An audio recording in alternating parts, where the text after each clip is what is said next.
military, and it's about being ready for battle. You saw that play out in this strike.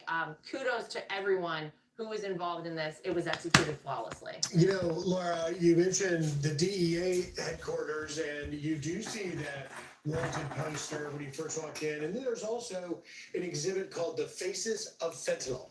And it is the countless hundreds of thousands of individuals, many of them young people, who have died because of fentanyl. That being obviously the root of why President Trump has said that this is terrorism because of the number of people coming. And so I wonder what your thoughts are on what message does this operation, what we're just witnessing now, what message does that send to countries like Colombia, to countries like Mexico? Breaking news. This started happening last night while everybody was sleeping. Captured Mandoro. Once again, we did it. That they dare ever cross it. This is a very different time, and not just the country, but the world. When America is stable, when we have strong leadership, it stabilizes the rest of the world, and this is proof positive of that, of course. It sends a loud and clear message that this is not one to tangle with. Welcome in, everybody. This happened about a couple hours ago in Venezuela, Caracas, excuse me. Early in the morning, Trump has captured dictator Maduro and his wife.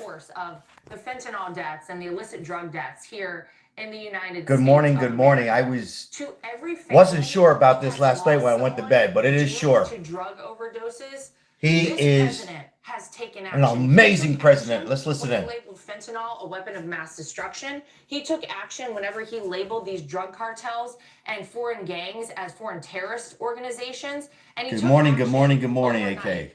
Breaking news. Maduro, bringing him back to we have a president, and he is coming for all. Democrats are next. But right now we have breaking news in Caracas, Venezuela. As somebody needs to do something. 4 years. While we were going to bed last night, this stuff was pouring over our southern border. Venezuela dictator Maduro has been captured, and his wife in a car. Out of there. It's a record low in the United States. Stopping poison. It's amazing what this president has done. He targeted these narco terrorists in the waters as they were bringing these drugs in. He targeted them at the ports, and now this guy, Nicolas Maduro, is no longer in power. And I know the people of Venezuela are hopeful that Maria Machado will be their future leader, and they can find just like Iran. Country. Went in there, middle of the night, and took him out. We just saw on January 1st Look at this. A socialist mayor sworn into office. Wow. This is what happens when socialism seeps into your country. Ask the people of Venezuela, ask the people of Cuba how it has worked out for them. It is detrimental in every way possible to the future of a country, but hopefully their nightmare is over. Laura, Secretary Hegseth and President Trump good morning, everybody. To demonstrate exceptional military strength and precision. We saw it in Iran, and we saw it again this morning in Venezuela. But for the people who are waking up this morning and seeing this, what should the messaging be from the White House to, quell the fears of people who are concerned that the United States is now going to be entangled in the prolonged turnover of potentially a new regime in Venezuela? Yeah, it's a great question, and I do think that there are a lot of people who got. Good morning, everybody. I'm Sal. Come on in. I found out about this late last night. Wanted to make sure that they were going to capture. There's a lot of AI stuff going on, but this is 100% true. Trump went into Venezuela and took his wife and Maduro out into the car. Won't see him no more. Trump is taking out the bad guys and poison, most importantly, coming into America. This is big. And let me tell you something right now. We covered this last night. We have one in the United States that's going to be in handcuffs. Mr. Tim Walsh, allegedly with these allegations. We're going to be talking about that. I'm not going to let it go away. Democrats have been exposed. And I refer to Democrats, not anybody that is a Democrat. I'm talking about the party. It's finished. And it should be finished, as Maduro's been captured. Listen in. And the people have already seen that this president wants to end wars, not start wars. It is a stark reminder of the difference between what we're seeing right now versus what we would have been seeing under a Kamala Harris administration. As Dr. Sapphire noted earlier, she was sent to get to the root causes Trump. of Central America, and apparently never. U.S. came captured to even go Venezuela. down there and get to the Dictator. bottom of it. Dictator. And it's a different sheriff. Coming up at 11 a.m., guys, we're going to be live. Get your coffee. Get your coffee. We're going to be covering this. Arizona Senator, Democrat, Ruben Gallego, taken to X saying, quote, "There's no justification for the United States to be at war with Venezuela." He adds, "The American people do not ask for this, Congress did not authorize it, and our service members should not be sent into harm's way for another unnecessary conflict." Does he not fully understand the law enforcement operation to go after an indicted narco terrorist? Or do you think this is just pure politics railing against President Trump? Well, I advise him to look at the Attorney General's post on X very recently, who noted that he is a criminal and that he will be brought to justice. And so it was 100% justified. But Griff, you're going to see more of this. What we're going to see this year is that any opportunity the Democrats have to try Starting to the year off the great things that this correctly president has here. done, of course, as a Republican. Good morning, everybody. Welcome in, Justin. They possibly have. They've talked about affordability. You're going to see this year the affordability, situation turn around for a lot of Americans. It took 4 years to dig the hole that America found itself in. This president has dug us out, and people are going to start feeling it in a very big way. So now they're going to turn to this, and they're going to scream from the rooftops that this wasn't justified. America doesn't want to get in war. Of course we don't. Neither does this president. But we had a guy who was killing Americans and who was a criminal, and we had to bring him to justice. And this was a great opportunity. And again, I think people have stated throughout the morning. This is not war. How precise This is and capturing strategic and poison. surgical This is taking out a this dictator. strike was just like Iran, just like the same. Yeah, I just said that. Just like Iran. We don't go in to get entangled in something long term. That's not what this was about. This is about bringing a criminal to justice. He's being brought back to the United States to be tried in our courts here, and he was within. We're listening to Laura Trump here in the background. Within his right as president to ensure that that happened. And Laura's completely right here. Gallegos is wrong in the sense that he's saying the U.S. should be in war with Venezuela. The U.S. is not in war with Venezuela. No. In fact, the people of Venezuela did not vote for Maduro. They Right. did not want him there. In fact, the people of Venezuela want him gone. So we are helping them in their humanitarian crisis. So that is purely political. And coming from Arizona, I'm born in Arizona. He should be number one who is congratulating the president and Secretary Hegseth and Rubio on this massive accomplishment. Thank you, AKA. Because Thank you. Arizona has just been plagued with the southern border and all of the drugs coming across. So shame on him and his response. Laura Trump, host of My View. Thank you very much for taking time this morning. Thanks, Laura. Thanks, guys. And as we just mentioned, reaction is pouring in from both sides of the aisle this morning. Chief Congressional Correspondent Chet Pergram joins us now by phone with more. Hey, Chet. You won't see him no Good more. morning, guys. Well, as you might imagine, some of the reaction here is falling along party lines. Let me start with the Republicans. Carlos Jimenez, who is a Republican from Southern Florida, he indicated, "Thank you, President Trump, for changing the course of history." He called this decisive action, the end of narco-terrorist regimes, and he called it the equivalent of the fall of the Berlin Wall in this hemisphere. Tom Cotton, who you mentioned earlier, he's the chairman of the Senate Intelligence Committee. He said that Maduro ran a vast drug trafficking operation and said that the interim government of Venezuela must decide to continue whether or not with drug trafficking. You know, in terms of a historical standpoint, this operation reminds me a lot of what happened in 1989. When we invaded Panama to remove Manuel Noriega, who then was taken to Miami and stood trial there. He was the leader in Panama. Very similar type of operation. We were on the ground, perhaps a lot longer than what might be the case here. Let me tilt over to the Democrats right now. As I said, the reaction on that side of the aisle is much different. A lot of criticism toward President Trump and the administration, and also questions about war powers. Melanie Stansberry is a Democrat from New Mexico. She says the strikes are illegal. She says the president does not have the authority to declare war. Illegal? My ass. Hold on. Must act now. Illegal. Andy Kim is the Democratic senator from New Jersey, and there was a briefing about a week or so before Christmas time on Capitol Hill where Secretary of State Marco Rubio and the Defense Secretary of War Pete Hegseth was there, and Kim says that they told senators... No, I'm not worried at all, Justin. Not at all. That this was not about Not at all. regime change. This was a briefing about these strikes that we've been carrying on in the Caribbean for a Thank you while for your now, comment. and, Kim says, No, I quote, think "Not this should have been done. blatantly lied to Congress." This- He says that this these had to be done. operations put America at There's risk too many American in the region. people on American soil losing their lives over this poison that's coming in. And Trump unexpectedly waited for the new year, late Friday night, while most of us were sleeping or ready to go to bed, taking out a dictator. And I'm going to tell you, we got to have a great year. We're going to be taking out anybody who's disobeying, who's trying to hurt the United States. And I don't care if it's including a governor, Tim Walz, and all that fraud that's going on. But that's the next, we'll be talking about that later on.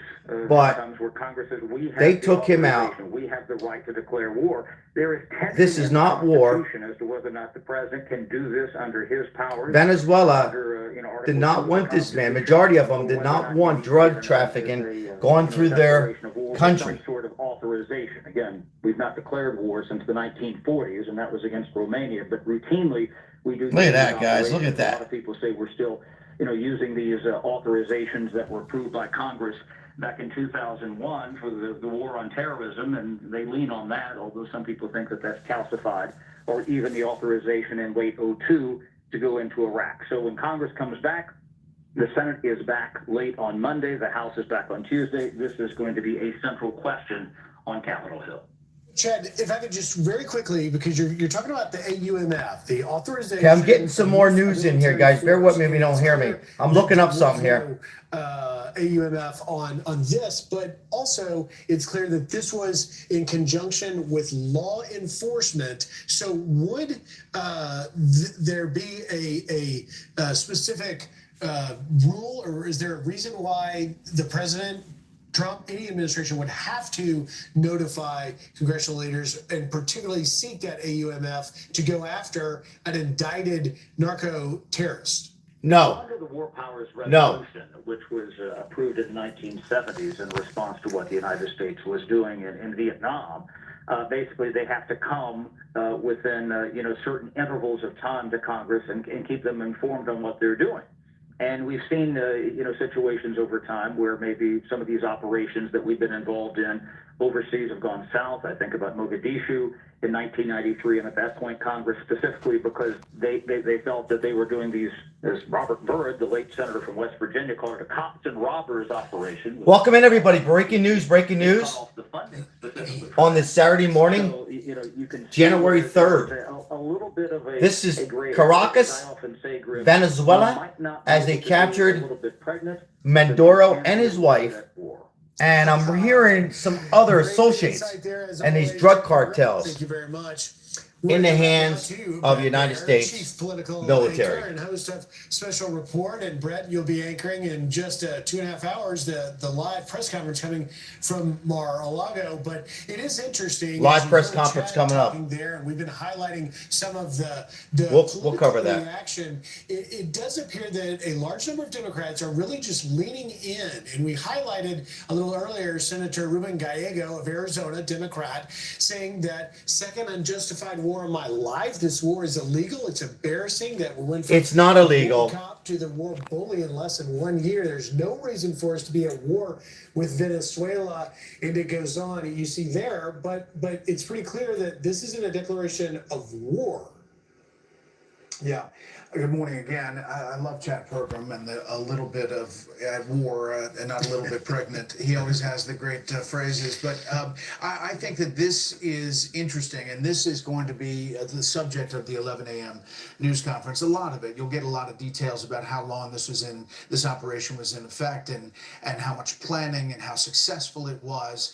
But let's just boil this all down. There is a pending 2020 indictment of Maduro and his wife in the Southern District of New York, and the Attorney General, Pam Bondi, says that is where they will face justice with a formal indictment process and a prosecution. And, this operation, to Chad's point, very well said, is tracks almost exactly the 37th anniversary of the operation to take out Manuel Noriega in Panama. That was December 20th, 1989.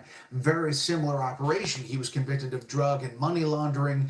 There was an operation to take him. He eventually went to Miami. He faced prosecution, had 40 years in prison as a result of that prosecution. In that operation, there was a significant military force on the ground in Panama.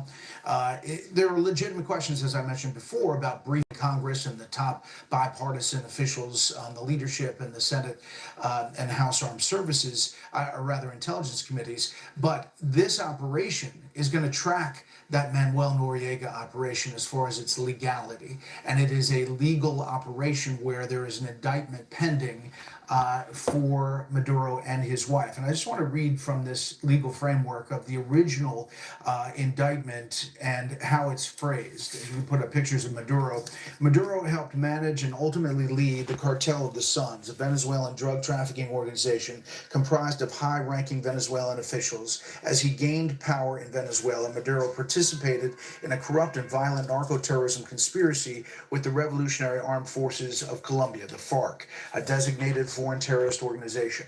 Maduro negotiated multi-ton shipments of FARC-produced cocaine, directed the Cartel of the Suns to provide military-grade weapons to Hold on 1 second, guys. coordinated with narcotics traffickers in Honduras and other countries to facilitate large-scale drug trafficking, and solicited assistance from FARC leadership in training an unsanctioned militia group that functioned in essence as an armed forces unit for the Cartel of the Suns. In March of 2020, Maduro was charged in the Southern District of New York for narco-terrorism conspiracy to import cocaine, possession of machine guns and destructive devices, and conspiracy to possess machine guns and destructive devices. This is a detailed indictment that goes back to 2020. And this is a legal action that was supported by a military Sorry, guys, hold on.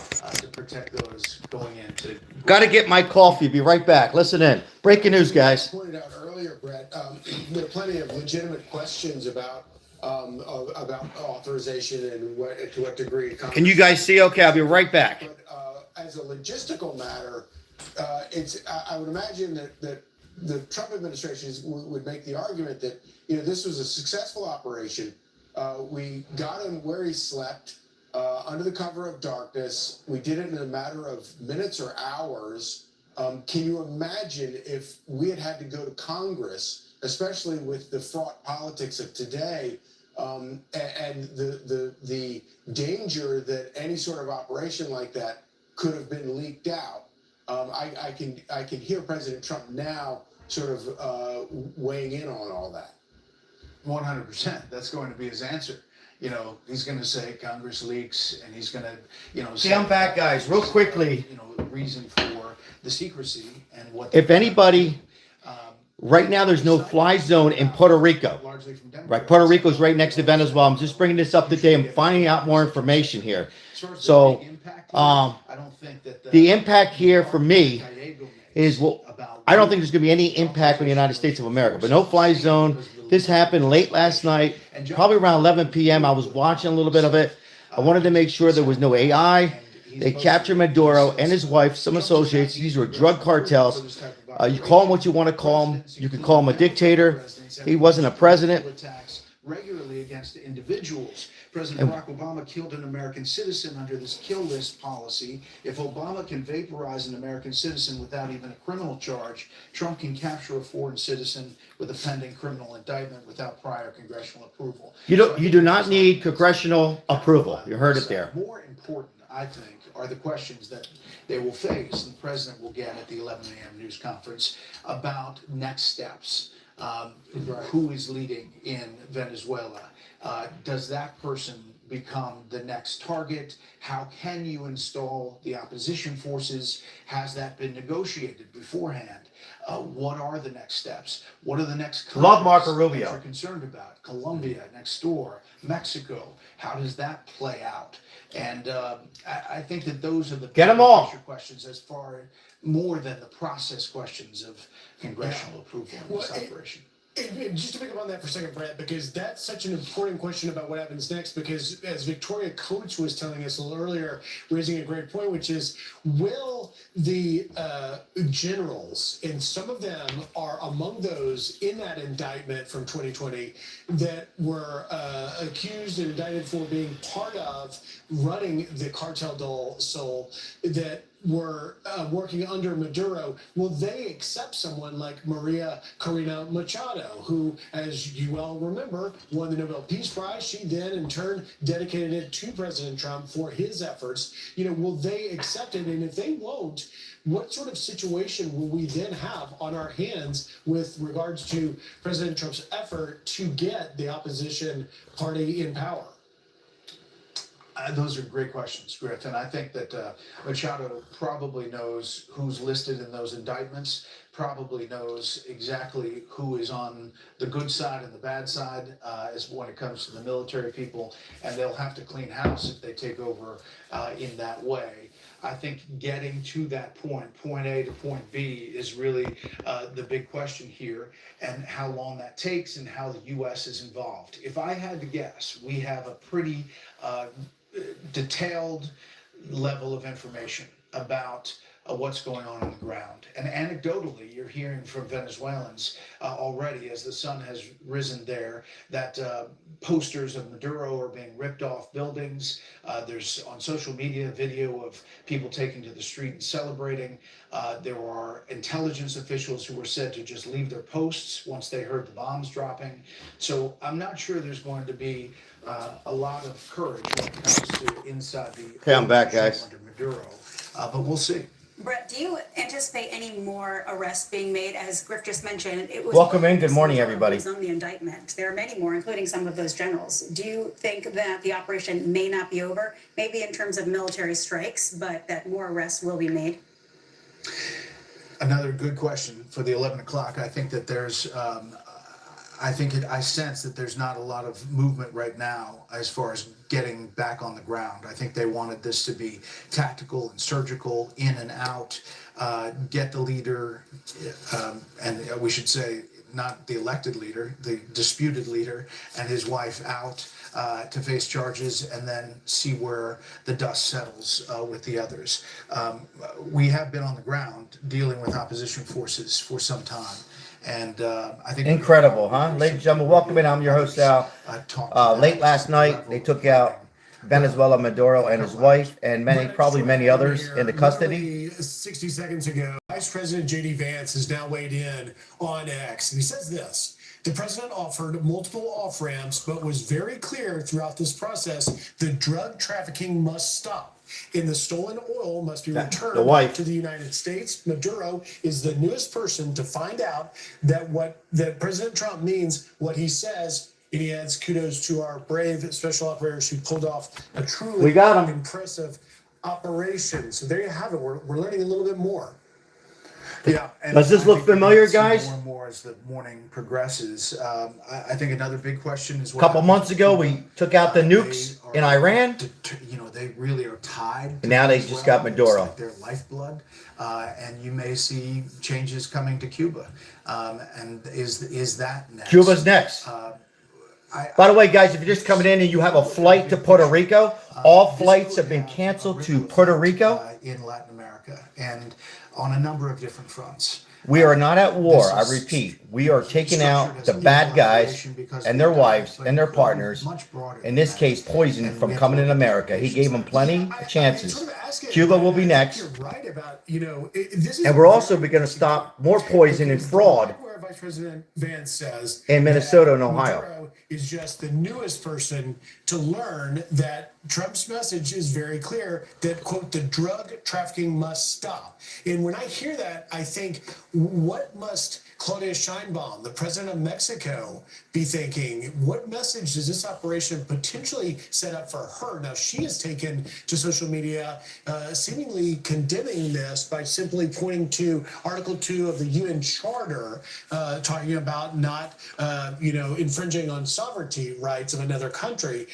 We know from our Fox News reporting that actually Mexico has cooperated quite a bit with our federal immigration law enforcement and border patrol and the like. However, it's We unclear. have a press conference coming up at 11 a.m. Donald Trump, Marco Rubio, and the staff and the cabinet will be addressing this. Do you think that she must be wondering what this all means for her?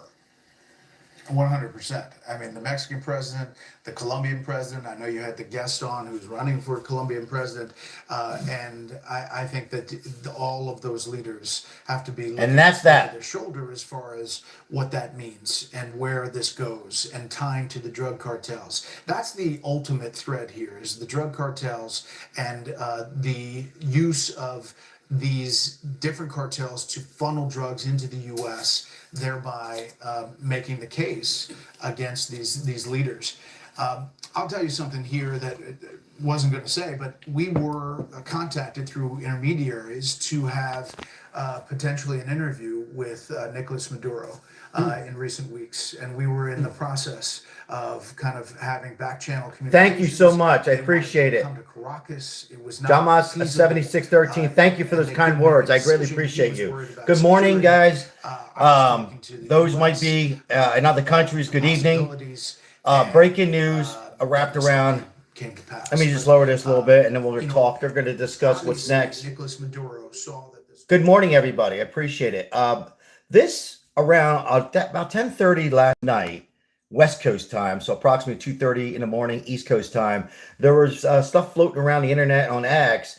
I was going to cover it, but I wasn't 100% sure because with all the AI stuff, that there was bombs or helicopters, and they were a couple bombs that went down in Venezuela. At first, when it came out, I said, whoa, whoa, whoa, whoa. But in my mind, I no doubt that they were not there to bomb Venezuela and the people. The people, majority of the people in Venezuela don't want this happening. They don't want their kids, their husbands, their wives to be victims and with this drug trafficking. Now, this drug trafficking leads to more harm. It's been going on for many, many years.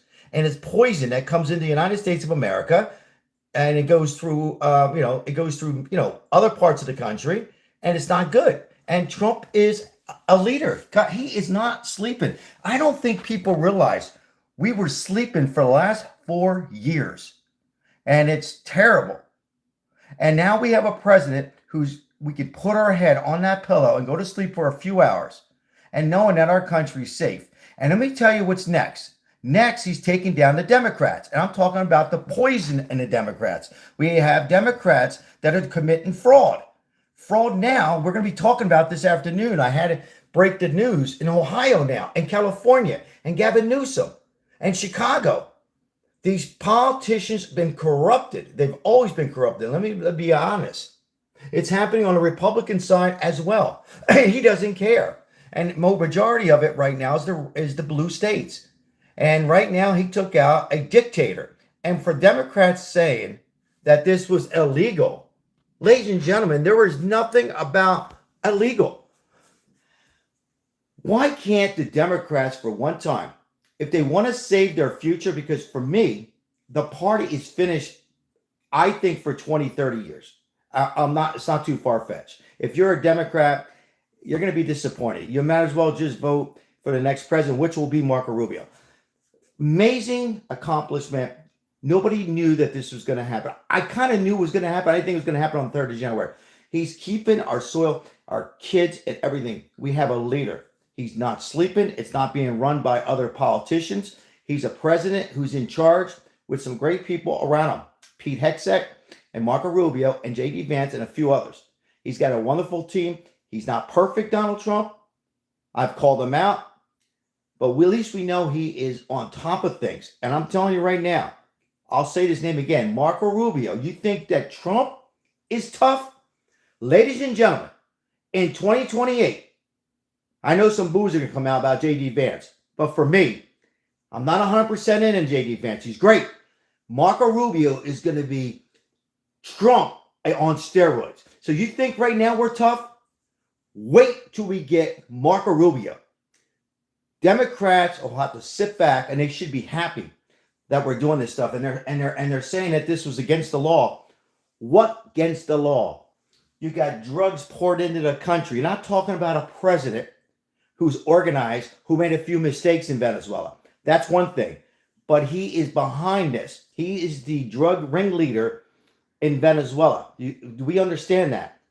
And he will take down anybody that's, in our way, just trying to destroy us. So this is happening late last night. They went in late last night. Bombs away, went right in, right? They're ready to go to bed, right? They're happy. They get all this money. Took him and his wife into a car on video. I have to think that Maduro knew it was coming. I think he knew. I think he knew his days were numbered. Now let's listen back into the panel.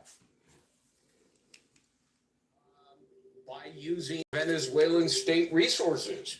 One can argue that he killed Americans, and he then diverted the profit for personal enrichment and all kinds of illicit activities. Welcome in, everybody. All of Jim this Rat, how are you? threat to American lives, as I say, and it undermined U.S. security. So we were justified in taking action as we did. So we will be looking at an extensive trial, probably here in New York. Get your coffee, guys. New York City. President What will happen? Trump what will be is the addressing this at a reality press of conference what at he 11 will a.m. face East in terms Coast of, time. Punishment if they're found guilty of these things. How does that work? Where will they be incarcerated? What will all that look like?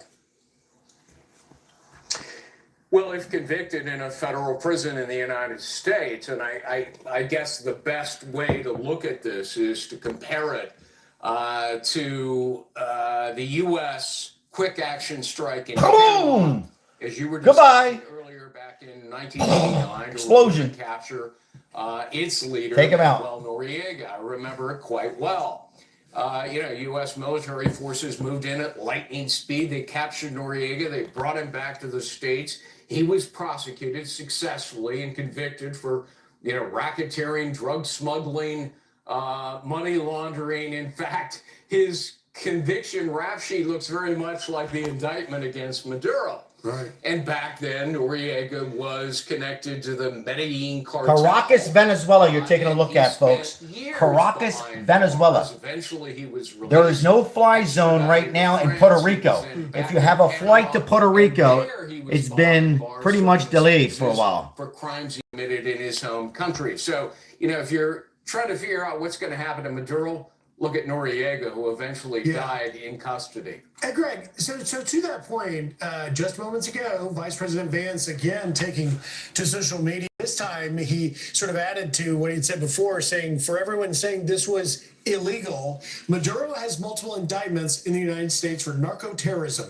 You don't get to avoid justice for drug trafficking in the U.S. because you live in a palace in Caracas. Is it that simple? Right. Oh, it is that simple. You cannot evade American justice by simply being outside the United States. As I said before, the long arm of the law in the United States doesn't stop at our borders. And we have taken into custody, either through formal extradition process or simply nabbing people and bringing back to the United States historically many, many times. And so, Maduro was out there dancing around on stage in front of cameras singing, don't worry, be happy. But he had to have known what was about to happen to him. All the warning signs. Welcome in, everybody. I am Sal.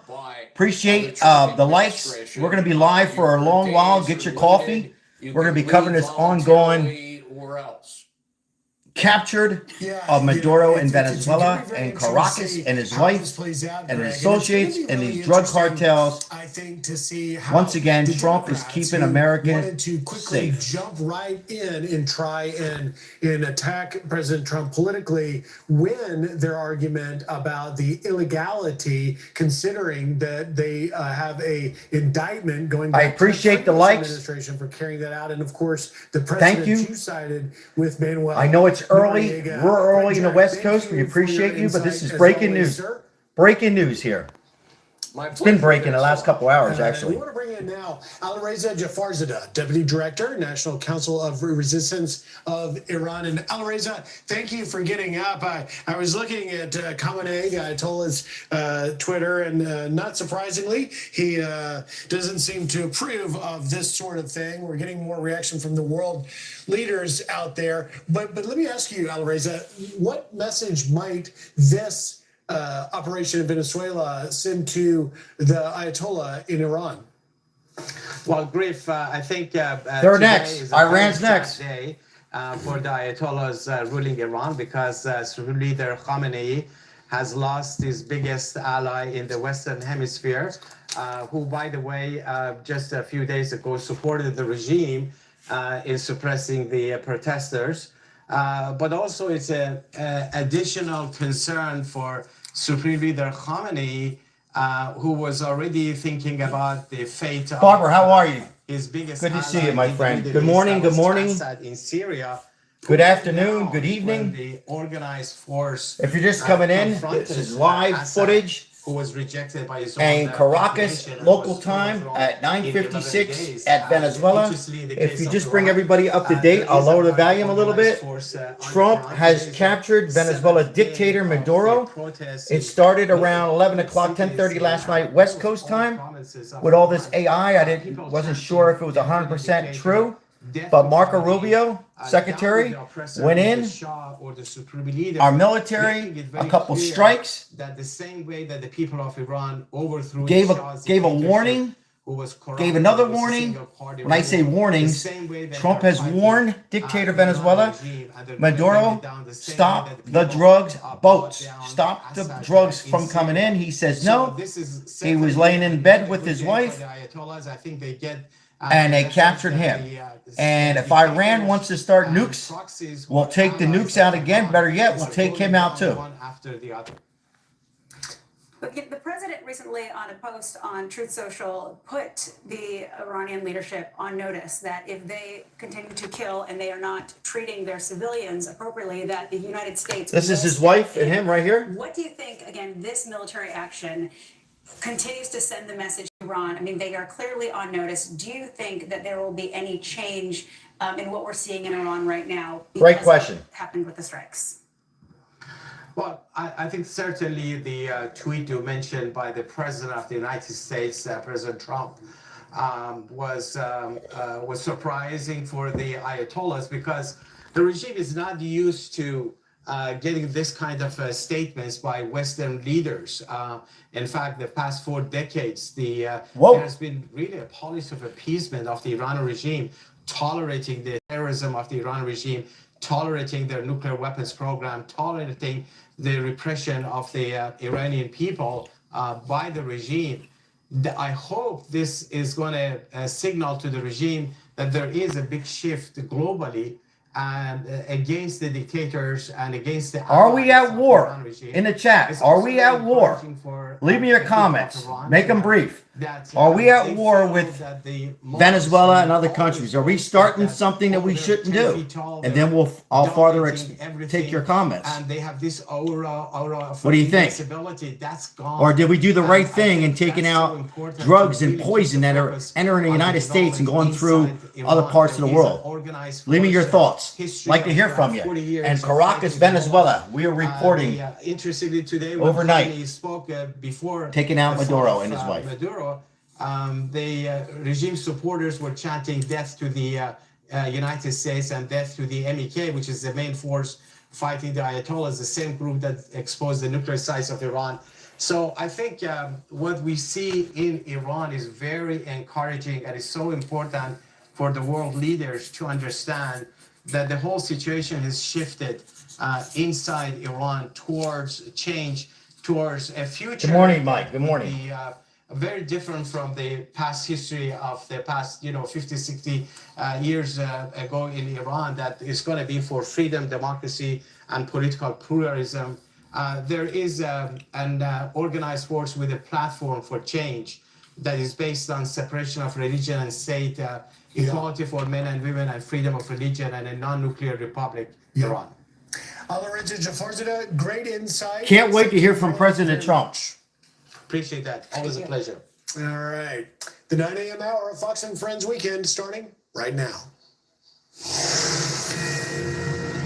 It's 9 a.m. on the East Coast, and if you're just joining us this morning, we have major breaking news. Venezuelan dictator Nicolas Maduro has been captured by U.S. forces. President Trump confirming the large-scale U.S. military operation overnight. Attorney General Pam Bondi confirming Maduro and his wife face drug and weapons charges in the U.S. And about 20 minutes ago, Vice President J.D. Vance revealing President Trump offered Maduro multiple off-ramps.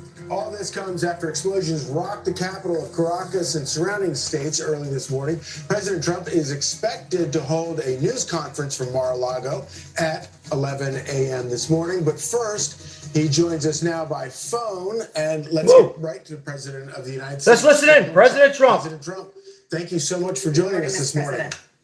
Well, thank you very much. Good morning. Good morning. So you've had quite a busy evening. Tell us about it. It was slightly busy, I would say. It was very dark all over, especially in Venezuela. The team did an incredible job. They rehearsed and practiced like nobody's ever seen. And I was told by real military people that there's no other country on earth that can do such a maneuver. If you would have seen what happened, I mean, I watched it literally like I was watching a television show. And if you would have seen the speed, the violence. Breaking news, breaking news. The speed, the violence, to use that term. It's it was an amazing thing, an amazing job that these people did. There's nobody else could have done anything like it. You're at Mar-a-Lago right now. How were you able to watch this? Well, we watched it from a room. We had a room and we watched it, and we watched every aspect of it. We were surrounded by lots of people, including generals, and they knew everything that was happening, and it was very complex, extremely complex, the whole maneuver, the landings, the number of aircraft, which were a massive number, the number of helicopters, a different type of helicopters, different type of fighter jets. We had a fighter jet for every possible situation, and they just broke in, and they broke into places that were not really able to be broke into, with steel doors that were put there for just this reason, and they got taken out in a matter of seconds. I've never seen anything like it. And you were able to watch this in real time. Yeah, and don't forget, I've Thank you for the likes. ones in other parts of the world. Okay, I've done some pretty good ones, but I've never seen anything like this. I was able to watch it in real time. And it's my pleasure every aspect of it. to show this live breaking news. Communication between, where we were in Florida and out in the field in Venezuela. And it was amazing to see the professionalism, the quality of leadership, the professionalism. General Raisin Kane is fantastic. Don't forget, we did another one not so long ago. It was called the knocking out of the Iranian nuclear threat, the nuclear power. Thank you, Trump. Thank you, President Trump. Unbelievable what they did there. And this is something that, I don't know, it's amazing. And to have a few injuries, but no death on our side is really amazing. Mr. President, critics will say that strong action can risk escalation, but history has shown us that weakness can truly invite chaos. And this military operation clearly sends a message to our adversaries around the world, China, Iran, Russia, that we are no longer the weak administration that we had for 4 years under former President Biden, who tolerated narco-terrorism. What is next for the United States and Venezuela? What is next? Well, we're very strong, and very importantly, if you look at drugs through the oceans, through the seas, they're down 97%. That's the boats is sort of related to this, as you know. The drugs are way down, and it's getting very, very tough. It's a whole different look. We have a whole different country. We have a country now that's respected. We have a country. I built the military in my first term, and they gave a little chunk of it away, but it was a lot. But it was a little chunk relative to what we built. But they gave it to Afghanistan so stupidly. It was one of the. Compare this to Afghanistan, where we were a laughing stock all over the world. We're not a laughing stock anymore. No, we have the greatest military in the world by far. We have the greatest military equipment in the world by far. And you had to see this in real time. You had to see this, the professionalism and the bravery, everything about it. And you almost couldn't hold them back. It was like they wanted to go so badly. And most people would have said, I'll take a pass. You heard President Trump, no deaths on our side. No deaths. A lot of other people. Our military. I think I'll pass on this one. Let's watch it on television. It's been amazing to see how good they were, how professional they were, how incredible the equipment we have is. I mean the level of equipment and to see how it worked so perfectly. And you know, if you compare this to attacks on Iran over the years with, you know, helicopters crashing into each other, the whole thing was a mess. The Jimmy Carter situation, which was a mess, and every other situation compared to this, nobody's ever seen like this. Look, the Iranian attack, knocking out their nuclear power was big. We had peace in the Middle East, and we haven't. Exactly, President Trump. That, Thank you for that. Never have peace in the Middle East. We knocked them out, and look what's happening now to Iran. But we knocked it out. That was, it could not have been better, and this could not have been better. I don't even know which is, you know, these are both really important. If you think about equal and importance, I wonder how it's going to be rated. But knocking out the nuclear power of, regularly, they were ready. They were within 2 months. They would have been a nuclear power. And comparing that to this in a certain different way, I think this might have been actually more complex. Well, it's But interesting. that was something that was amazing. It's interesting, Mr. President. We've looked, our own Lucas Tomlinson, our reporter here. I don't know if you knew this intentionally, but the capture of Maduro and his wife, it coincides with the 6th anniversary of your taking out the Iranian Revolutionary Guard's Qasem Soleimani. Interestingly, it's six years after. But let me ask you a question, Mr. President, because That was the third thing, and we have a fourth. We got Soleimani. We have taken out so many. Look at what we did to the leader of ISIS, who's no longer with us, right? That everybody was after for 20 years, and we got him. We've done a lot, but this was something, maybe because it's fresh in our minds, you know, because again, the Iranian situation was so big, knocking that out, and the B-2 bomber, every single missile hit its target, and the target was an air shaft. right. Dark at night. Think of that. Dark at night. Oh, no air moon. shaft. Interesting. You couldn't see a thing, and every missile went right through that air shaft and just obliterated the place. So that was amazing, and this was amazing. I wonder, Mr. President, there, I want to ask you because from your Vice President, J.D. Vance, said that the message is pretty clear. The drug trafficking must stop. So was this operation a message that you're sending to Mexico, to Claudia Sheinbaum, the president there? Well, it wasn't meant to be, and we're very friendly with her. She's a good woman, but the cartels are running Mexico. She's not running Mexico. The cartels are running Mexico. And we could be politically correct and be nice and say, oh, yes, she is. No, she's very, she's very frightened of the cartels. They're running Mexico. Exactly. I've asked her numerous times, would you like us to take out the cartels? No, Mr. President. No, please. So we have to do something because we lost.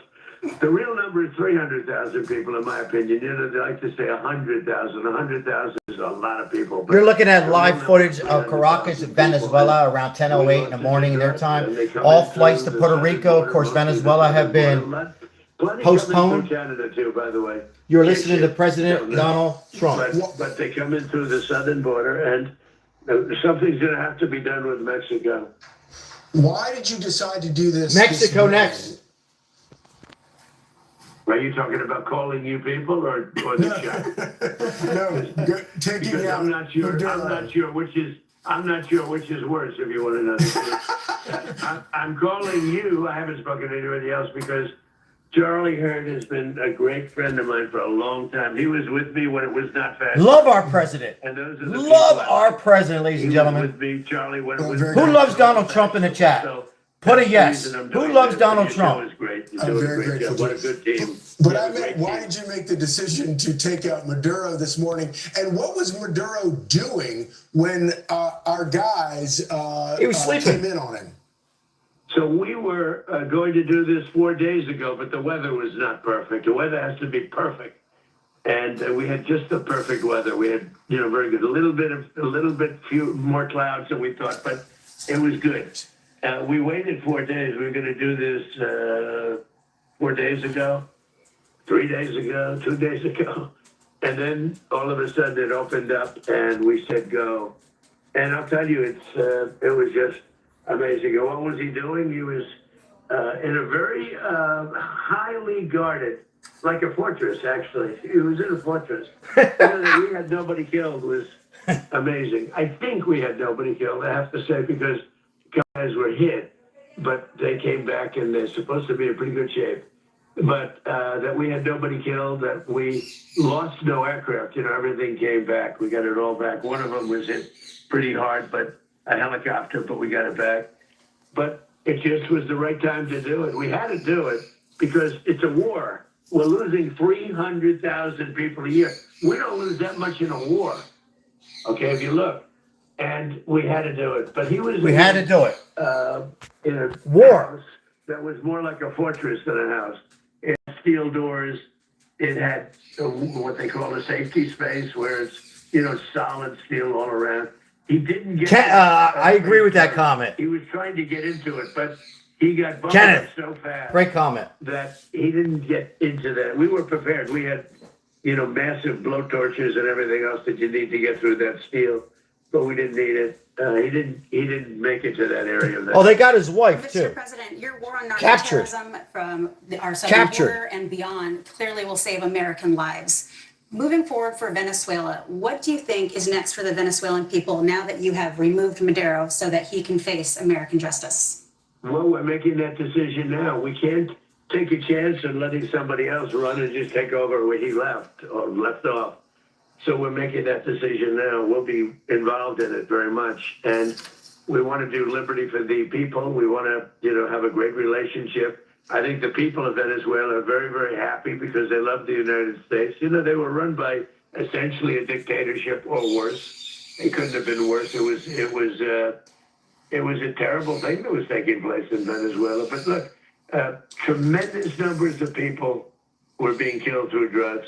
And what they did to our country in sending prisoners and people from mental institutions and drug lords and everything, they sent them by the hundreds of thousands of people into our country. And that is just unforgivable. That's why, he wanted to negotiate at the end, and I didn't want to negotiate. I said, nope, we got to do it. He was trying to negotiate. Did you guys hear that? You probably saw that. And trying hard to make a deal. And I said, this could have been a very foolish thing if it didn't work out. But I said, nope, we can't do it. What he did with drugs was bad. What he did with a lot of other things was bad. But what he did was sending hundreds of thousands of Tren de Aragua and drug dealers. And they emptied out their jails into our country. They emptied out. Listen what the president just said. Emptying their jails and mental institution into America. And every other thing is unforgivable. Mr. President, you're already getting reaction from members of Congress on both sides. One Democrat, Jim McGovern, is saying that you did not get authorization from Congress. Bullshit. And he says Trump just launched an unjustified illegal strike on Venezuela. It was not illegal. Reaction to that. Well, look, these are weak, stupid people. Stupid. And they're trying to save themselves from almost destroying our country. If I didn't get elected, our country would not. I don't even think we'd have a country right now. We wouldn't. We were heading down the path of destruction. We had inflation. We had high prices. They're the ones that caused high prices, not us. We're bringing the prices way down. We have oil now in many places $1.99 a gallon. And when you do oil, everything follows. But everything is following. But no, they would have destroyed our country if we didn't get elected. Guys, hit the notification. If you're new to the channel, hit the like. We're going to be covering, I have big updates on California. Fraud is being committed in California. Fraud is being committed in Chicago. These blue states are going to be going down. The Democrats have been exposed. And we're not putting up with poison from other countries. Flights have been no flights to Puerto Rico, the neighbor countries. This is big news. You heard Trump say. perfectly Biggest legal. number was $3 trillion. We're at $18 trillion, and it's building factories and plants. It's doing things that no country has ever seen before. But as far as last night is concerned, it was really genius. What they did is genius. And the Democrats, maybe they'll take a shot. You know, they'll take a shot. Oh, all they do is complain. They don't talk about, they should say, you know what, we did a great job. We're stopping drugs from coming into this country. Exactly. And nobody's been able to do it until we came along. But they should say, great job. They shouldn't say, oh, I will geez, say it maybe for it's them. not Great job. constitutional. Everybody on the chat, in the chat. Great job, President Trump. Years and years. I will They say did it an for him. incredible job. These men and women that went out there last night, the courage. they Great had, job. Thank you, going Bama. into an area where, you know, all the lights were turned on. We turned off almost all of the lights in Caracas. I mean, this thing was so organized. And they go into a dark space with machine guns. That's right. That's right. Great job. All over the place. And then you hear from a guy that I'd never even heard of him. But you hear from some congressman saying, oh, this is so terrible. We're saving lives. That's And right. By the way, Great job. every vote, because that's sort of related to this, every vote that we hit saves 25,000 lives. Yeah, I don't think you're going to get any hosannas or thanks from certain Democrats in Congress, that's for sure. But one of the things you've already obviously cracked down on these drug boats. You've also cracked down on these illegal oil shipments coming out of Venezuela. The countries that Yeah, we'll say it for negotiate you. with Great Venezuela job. for those Thank that you, illegal President. oil, are already starting to suffer.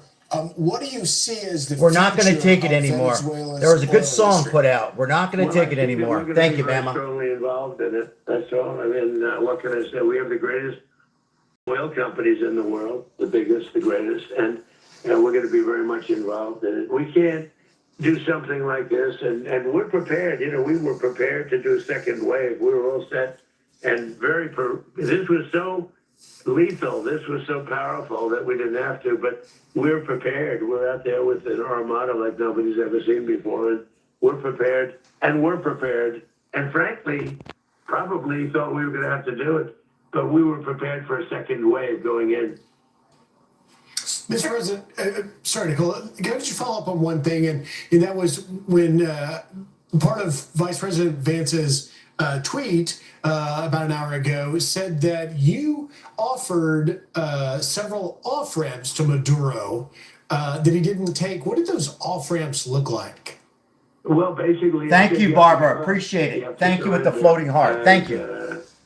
It was close, but in the end, I really didn't. We had to do something that was really much more surgical, much more powerful. This was much more powerful than anything we could have done. This is amazing, and we learned a lot going in. If you're just coming in, waking up on this Saturday morning in the United States of America, we just took down one of the biggest drug cartel leaders, dictator, whatever you want to call him, and his wife, Mandoro. And we're listening to Donald Trump live. Just speak to him. He was not willing. A week ago. A couple of times, but a week ago.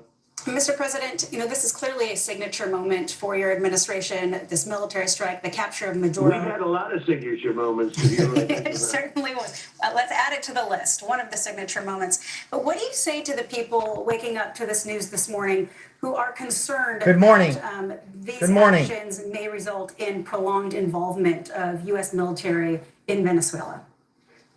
Well, first of all, I say that what we're doing is saving lives because the drug trafficking is so bad. It's gotten so out of control. And, you know, when you think 97% of the drugs coming in by sea, by ocean, by waterway, 97% down. It's almost nothing left. You don't see ships. You don't see anybody. You see very few ships coming in loaded up with, hundreds of bags of fentanyl, cocaine, and everything else you can imagine. It's virtually stopped. Morning hours in Caracas, Venezuela. Bombs away. Captured. In order to stop it on land, this was a part of it. There are other parts and there are other areas, frankly. But what they did is really amazing. And I think it sends a signal. We're not going to be pushed around as a country anymore by these countries where we want to be politically correct all the time. They're killing our Certainly people. does. If we had a Cuba's war, next. if you lost 300,000 people, in the Civil War, we lost 600,000 people. We lose 300,000 people a year to drugs.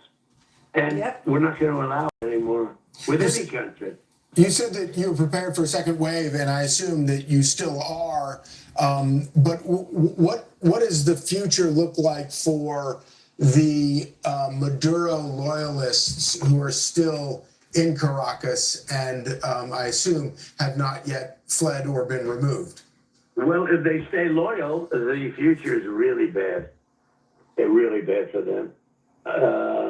If they convert, there's a conversion factor. I would say most of them have converted. He's had very little loyalty. In fact, I noticed that today that some people are marching on the street waving flags, and they're very in support. They have American flags being waved on the streets. So, I mean, I think he's got very little support. Look, he was a dictator that the people hated. So I don't see a lot of that. I don't think we're going to see a lot of that. Well, will you, Mr. President, throw your support behind opposition leader Maria Corina Machado, who, as you recall, won the Nobel Peace Prize and then in turn dedicated it to you for your efforts in pressuring Maduro? Are you going to fully support her to take over to run the country? Well, we're going to have to look at it. Right now, they have a vice president, as you know. I mean, I don't know about what kind of an election that was, but, the election of Maduro was a disgrace, just like my election was a disgrace. 2020 was a disgrace, and a real disgrace. Now 2024 was too big to rig, but what he did was, his was open. I would say, frankly, you want to know the truth? I think Charlie would have said about this. It wasn't a hell of a lot worse than what they did to us in 2020. It was our election was a disgrace in 2020, and everyone knows it. And now it's come out, and it's come out even in the legal form. But it was disgraceful. He had an election that was a rigged election, and the people have no love for him. That's for sure. He had very little loyalty, if any loyalty. He was a dictator who was a tough cookie, and he ran it tough. And the people can't believe they got so lucky. Mr. President, what do you make of the fact that just hours before the airstrike, there was a Chinese delegation meeting with Nicolas Maduro, and we have yet to hear from China any sort of comment on the attacks? I know nothing about that, but I have a very good relationship with President Xi, and there's not going to be a problem. And they're going to get oil. We're going to allow people to have oil. But we can't take a chance after having done this incredible thing last night of letting somebody else take over, where we have to do it again. We can do it again too. Nobody can stop us. There's nobody that Love this has president. the capability that we have. You know, when I watched that war in Russia, He's like a on cocky and on Italian, and on, Irish. everybody died. He's one of us. It's like, it's primitive. Love this It's president. primitive. It's horrible. Could you Huh? could you tell us, Mr. President, a little bit more? Because you talk about the precision of this operation and the Good. brave men and We're women. gonna go Very close to Was this Venezuela. Puerto Delta Rico Force is closer than guys? Miami. Were this Good Cuba Navy next. SEALs? Could you talk Get about Mexico them? next. Yeah, they're the most highly trained soldiers. in Get the Tim world. Walsh out of Nobody Minnesota. has their talent, because it's talent. It's not just bravery. It's bravery. You have to have the bravery, but Go after Iran as well. nobody has talent like this, and nobody has equipment like we have. I mean, everything was pinpoint. Take them now while we have the power. Everything. Ladies and gentlemen, we must vote midterms. The house, which was identical Let's do it to now while we have the power. We- So many calls I got. Steel all over the place. Phone is blowing up right You know, now. The top of stairways. Let's take them all out Puerto Rico. while we got the power. This is bad. We don't want poison. We don't want narcotics hurting our children, our wives, our husbands, our grandmothers. No more. Mexico. They're running Mexico. Drug cartels. You go to Mexico, women are taken in sex trafficking. We got to take them all out now. We must not overestimate, and we must go out and vote and continue the American way. Common sense way. About what went into Great the president. planning and the execution of this incredible operation? Yes, and General Kane and some other people, they'll be telling you things that we can't tell you. We're not going to say everything because we have things that nobody even knows about. Nobody has even a clue about. And we don't want to talk about that, and there's no reason to. But you'll be seeing a lot of things. So we're going to have a pretty open news conference, and Thank we you, have to make moderators, sure for that being on here. Venezuela doesn't go bad again. It went bad. You know, it was a great country 20 years ago, and now it's horrible.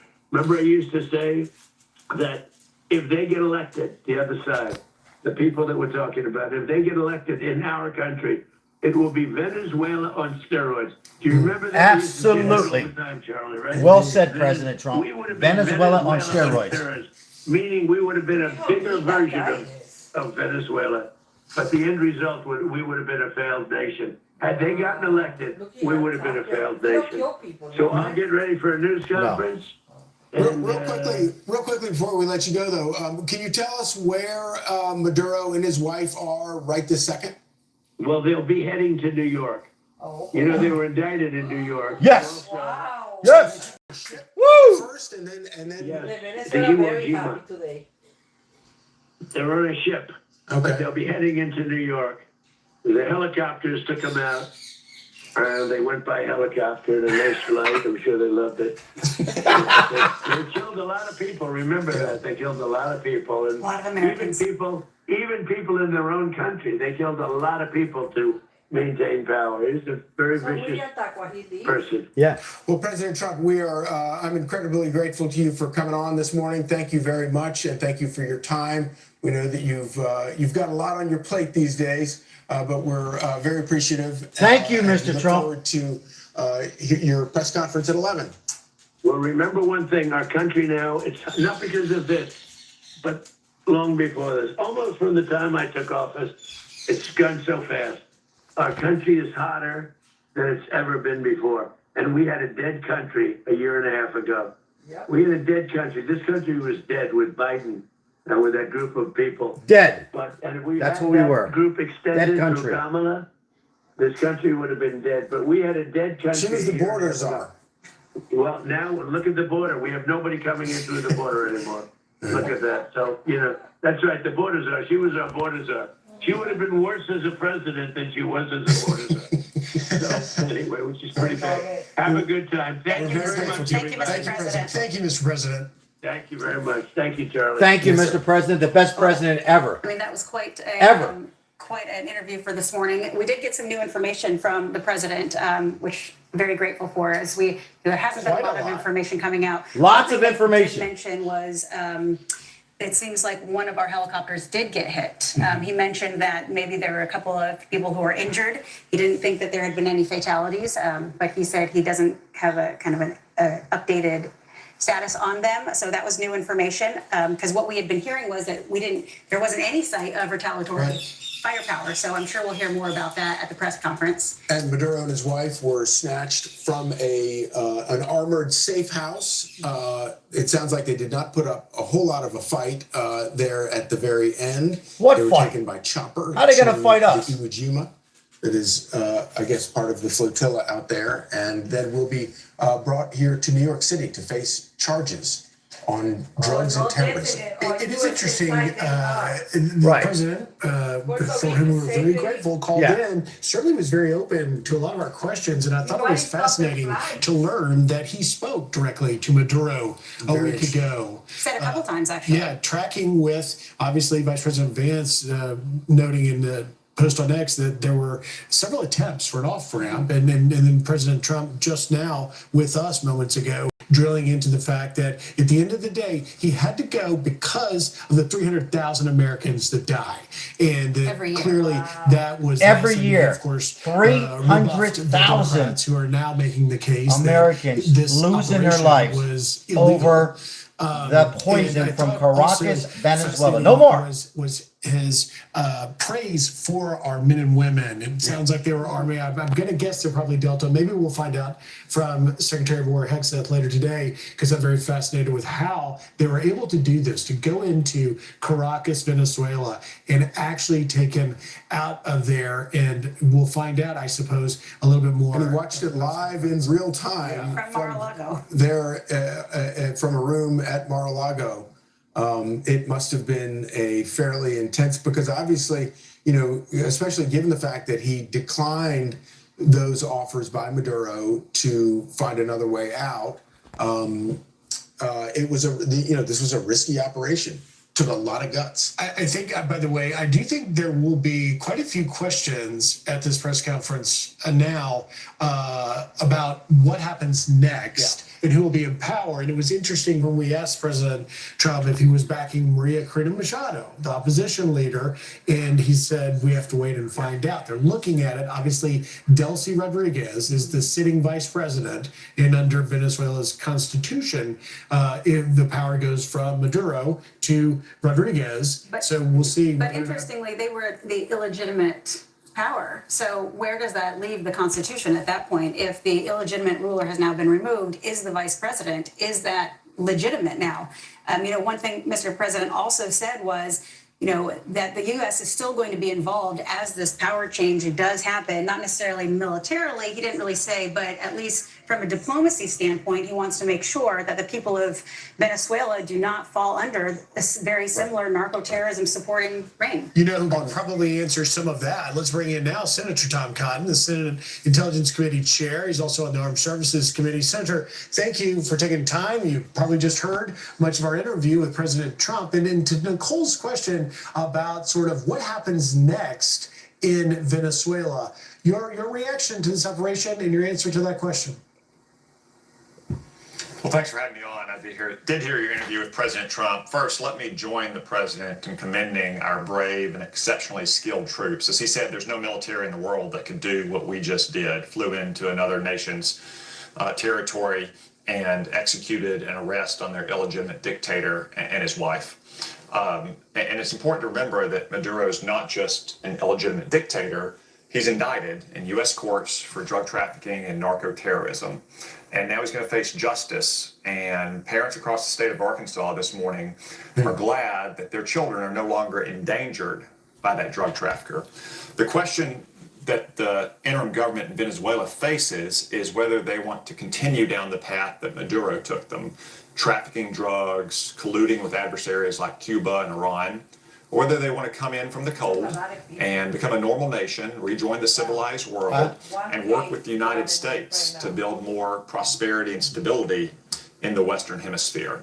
That's really the ultimate question that matters most to America, regardless who it is that ultimately emerges in the next few days, weeks, and months. He'll be indicted, ladies and gentlemen. We want them to be a government that works with us to build stability and prosperity in our backyard.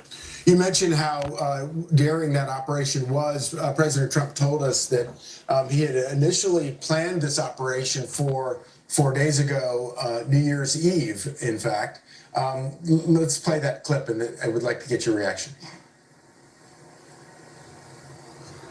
So we were going to do this 4 days ago, but the weather was not perfect. The weather has to be perfect. And we had just the perfect weather. We had, very good. A little bit few more clouds than we thought, but it was good. We waited 4 days. We were going to do this 4 days ago, 3 days ago, 2 days ago. And then all of a sudden it opened up and we said go. And I'll tell you, it was just amazing. And what was he doing? He was in a very highly guarded, like a fortress, actually. He was in a fortress. That we had nobody killed was amazing. I think we had nobody killed, I have to say, because a couple of guys were hit, but they came back and they're supposed to be in pretty good shape. But that we had nobody killed, that we lost no aircraft. Everything came back. We got it all back. One of them was hit pretty hard, but a helicopter, but we got it back. But it just was the right time to do it. We had to do it because it's a war.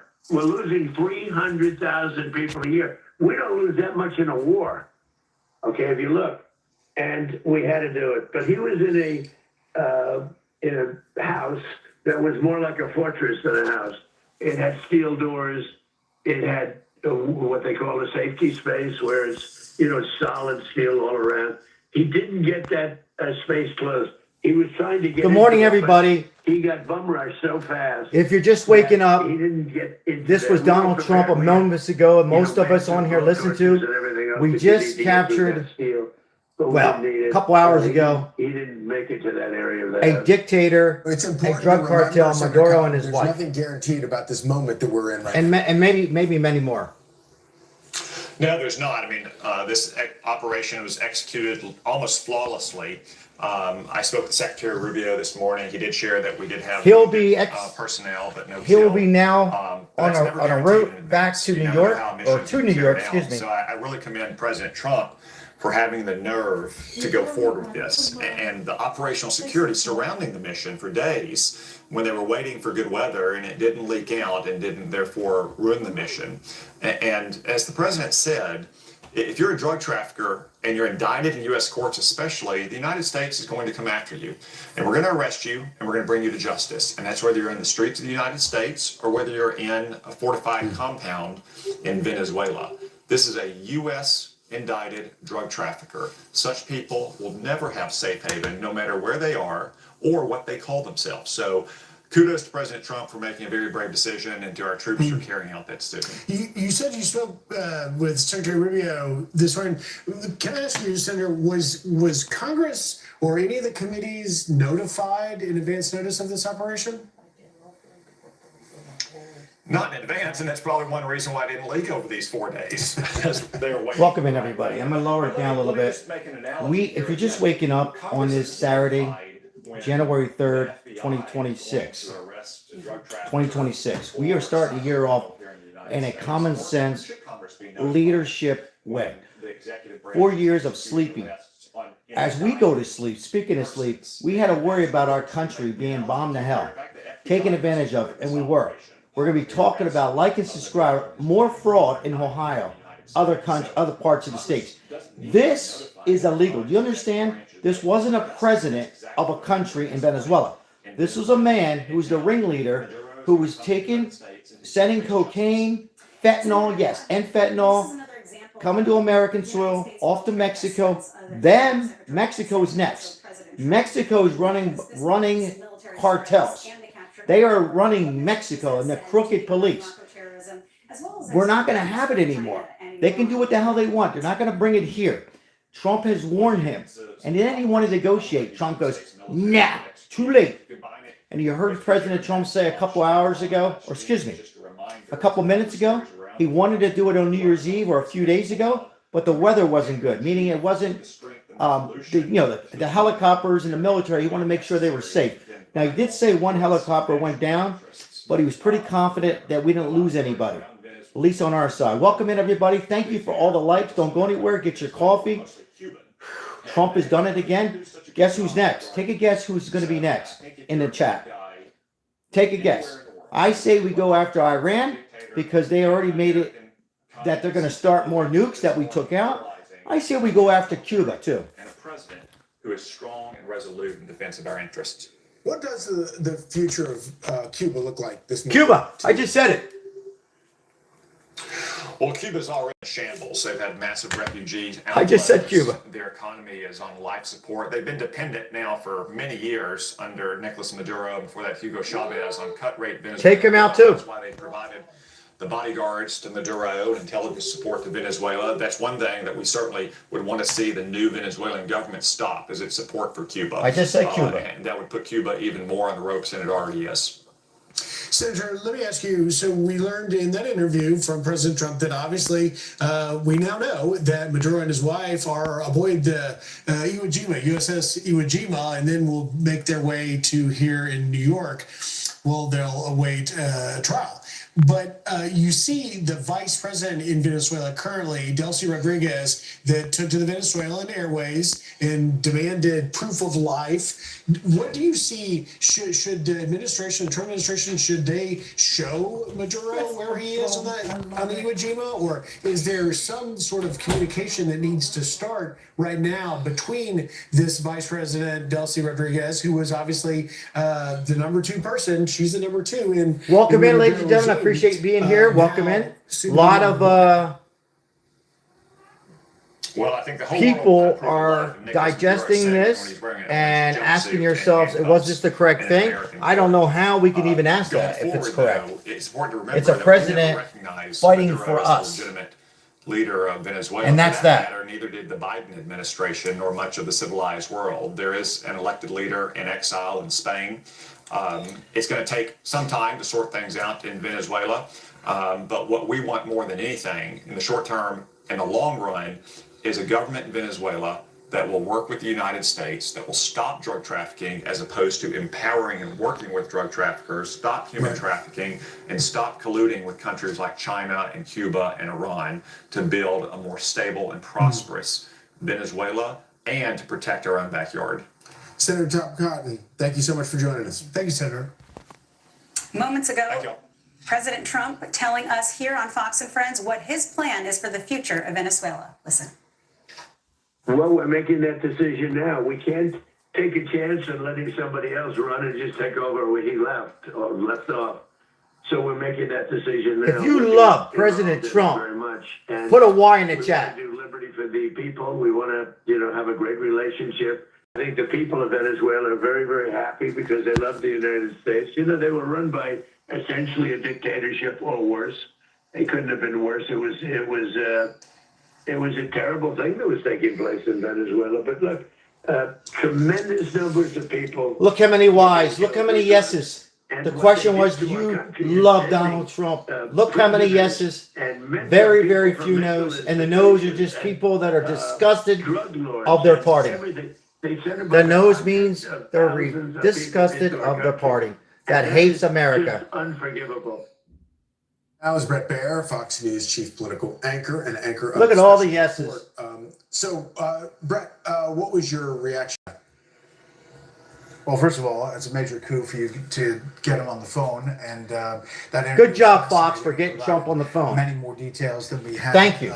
All morning long, and it probably is going to foreshadow what we're going to see at the 11 a.m. news conference. But Well, we have a news his conference coming up. of Get some more watching it real information. time, which they have a skiff at Mar-a-Lago where they set up video monitors that can see real time what the special ops forces and those teams are doing on the ground. To watch that and see Maduro and his wife kind of scurry through this very well protected house to a safe If you room, put CNN not on right now, close the big steel door before they're you know what they're going to say, and it's a shame. It's very dramatic. They We don't- talked about it. If you put CNN on right now, you're not going to say illegal, impeach. How can anybody that loves the United States, you don't have to support Donald Trump, but how can anybody say it's illegal, it's no good? What's no good? Protecting our families of poison and narcotics coming in? What do? Sit back and let it go? We take them out now while we have the power. Go after Cuba next. Go after Mexico. And by the way, stay tuned, like and subscribe. We have a big live coming up this evening. I'm going to be the first to show you boots on ground in California. Right now in California, there's been more fraud in California than there is Minnesota. Are you surprised? I'm not. It's been a blue state for 40, 50 years. It's not going to be red. Ladies and gentlemen, if we don't stop and vote, it's already in Minnesota. It'll be in Pennsylvania. It'll go every state. We will have no chance. When I say we have no chance, it's not about Republican. It's about the right thing. Corruption and fraud in daycare centers and healthcare. I'm going to expose what's going on in California. So make sure you like and subscribe. We're going to be talking about that later on this afternoon. But for now, let's listen in. Yeah, I was surprised by that. I think he's just holding his cards to see what exactly happens on the ground. And she, is essentially the opposition figure. And after she was prevented from running, another person actually won the election. Maduro was the disputed leader, who we did not recognize as the leader of Venezuela. And as we said, he's going to be facing prosecution in the Southern District of New York. I thought it was fascinating that they were taken out by helicopter. In coming days, they will stand before a judge in New York. This is a major, major moment. It's a big, big news day. And to hear the president kind of describe all elements of this is pretty unique. And Brett, the president kept coming back to, while there is... By the way, he didn't have to come on the phone with Fox. Another president would went to sleep. Well, first of all, America First agenda. These military strikes, the capture of Maduro... our previous administration didn't even know what was going on. He got us into wars.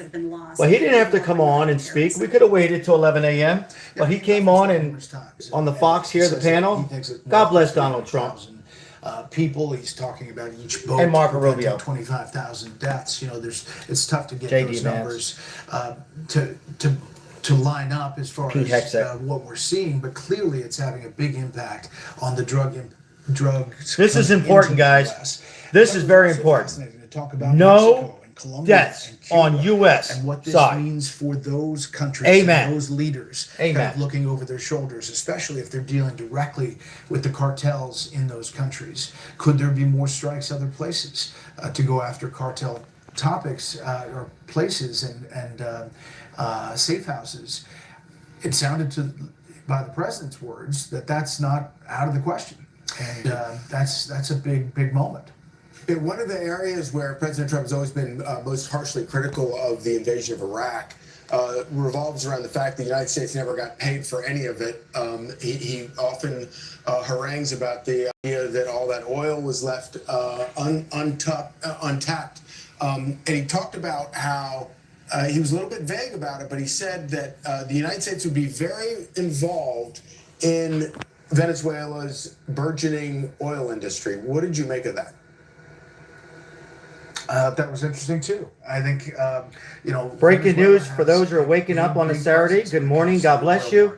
We took out this man here, Maduro, and his wife, hours ago, transported to New York on a boat. Won't see him no more. He'll be prosecuted for sending poison to America and killing many, was it 300,000 Americans a year? Plan things for each individual companies. That's sad. Think about that It's one kind second. of a reverse. How many As the 300,000 a price year goes super of low, Americans losing their it's lives not the over best for those companies, so poison, it's great for the American fentanyl, consumer. cocaine, and other That sorts said, of drugs thought I it was can't even fascinating, pronounce. his answer that we have a number of great companies and they will be very involved.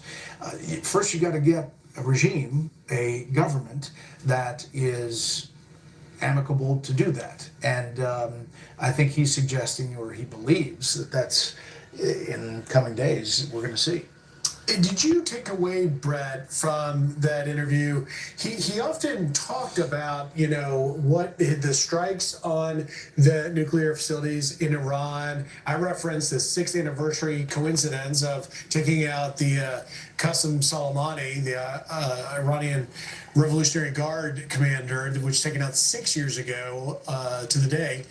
But he seemed to sort of suggest that you are seeing my foreign policy. This is how I'm going to do things. It comes as have had a lot of criticism of the pressure campaign on Venezuela that we were about to get entangled into a long war.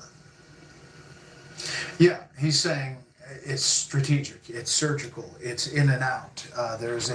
He credited many times in that interview how great the U.S. military is and how amazing they are at planning and pulling off something very complex, and then referenced other operations. It is interesting. It's the 6th anniversary of the targeting of Qasem Soleimani and what that did to change the dynamics in the Middle East. This is going to change the dynamics in Latin America. The Iran strike on the nuclear facilities changed the dynamics in the Middle East peace process and what we're seeing in Iran. And don't take, you can't overlook the fact that this has messages to other countries, including Iran, which is dealing with its own protests on the streets of Tehran. Are we sending a message, yes or no, in the chat? Are we, United States of America, President Donald Trump, Vice President J.D. Vance, Marco Rubio, are we sending a message to other corruption saying, we're countries, yes or no? War, but he showed that that's his policy. Yes or no? Right now is these strikes. Is this a message sent to Iran, Cuba, Mexico? Countries get to a place where they can be their own democracies. All right. Couple yeses, a majority yes. We look forward to Few no's. you leading our coverage here in Few just no's. over about an hour and 10 minutes at 11 a.m. Eastern. Brett, thank you. Thanks so much, Brett. All right, let's bring in Jonathan Turley now, Fox News contributor, George Washington University law professor, and one of the smartest legal brains of our time. And Jonathan, I've been reading tweets all day long, members of Congress saying that this was an illegal operation. They, of course, are harping that it's unjustified and they're digging. You think this was illegal in the chat? Was this illegal? Yes or no? What's your thoughts? You heard President Trump about 30 minutes ago what his thoughts were, what he can do. No, he has precedent on his side. What Maduro is going to be re-arguing is essentially the case of Noriega, who we did the same type of operation and sort of a snatch and grab, and then prosecuted him. It was not illegal. In Florida. Ladies and gentlemen, many of the arguments not that we will illegal. expect from Maduro and lost. I mean, if anything, I think Maduro presents a weaker case than Noriega. I mean, in this case, you have a really extensive record and indictment against Maduro in New York. And, you know, when the Vice President Rodriguez in Caracas says we want proof of life, you'll get that. It's called an arraignment. And he's called an going to be arraignment there in a New York court. That's exactly what it to is. answer for these charges. And the charges are, of course, very serious. You know, the United States government has traced various accounts, not just by Maduro, but his henchmen in foreign banks. And they've always alleged that Maduro is at the head of a drug cartel that's pouring drugs into the country. So I think that this is going to be legally accepted by the courts that they had a right to 100%, 100,000% legally. Something can't be a jump scare or pop out that we'll have a problem with. But Noriega is powerful precedent for this action. No more drugs. Thank you, Andrew. Subscriber said. Couldn't say it better. No more drugs. Thank you for putting that in the chat. No more drugs. A pretty massive trial, you know, on par with some of these other giant sort of international kind of no more terrorism drugs trials that we've seen over the years. And obviously that kind of thing becomes wall-to-wall coverage. It winds up being, you know, playing out dramatically in our political sphere. Walk us through what you think that could wind up looking like. Well, you're going to start with threshold challenges that are going to be, as I noted, much like Noriega's challenges, that he was a head of state and had immunity. That's going to be a big problem because he really wasn't the head of state if you ask the people of Venezuela. Now, those... So the United States and other countries did not... Who are just waking up maybe in the West Coast or East Coast, first of all, good morning, Happy New Year, and God bless. So it's January 3rd, 26 in the United States of America, and we finally have a great leader.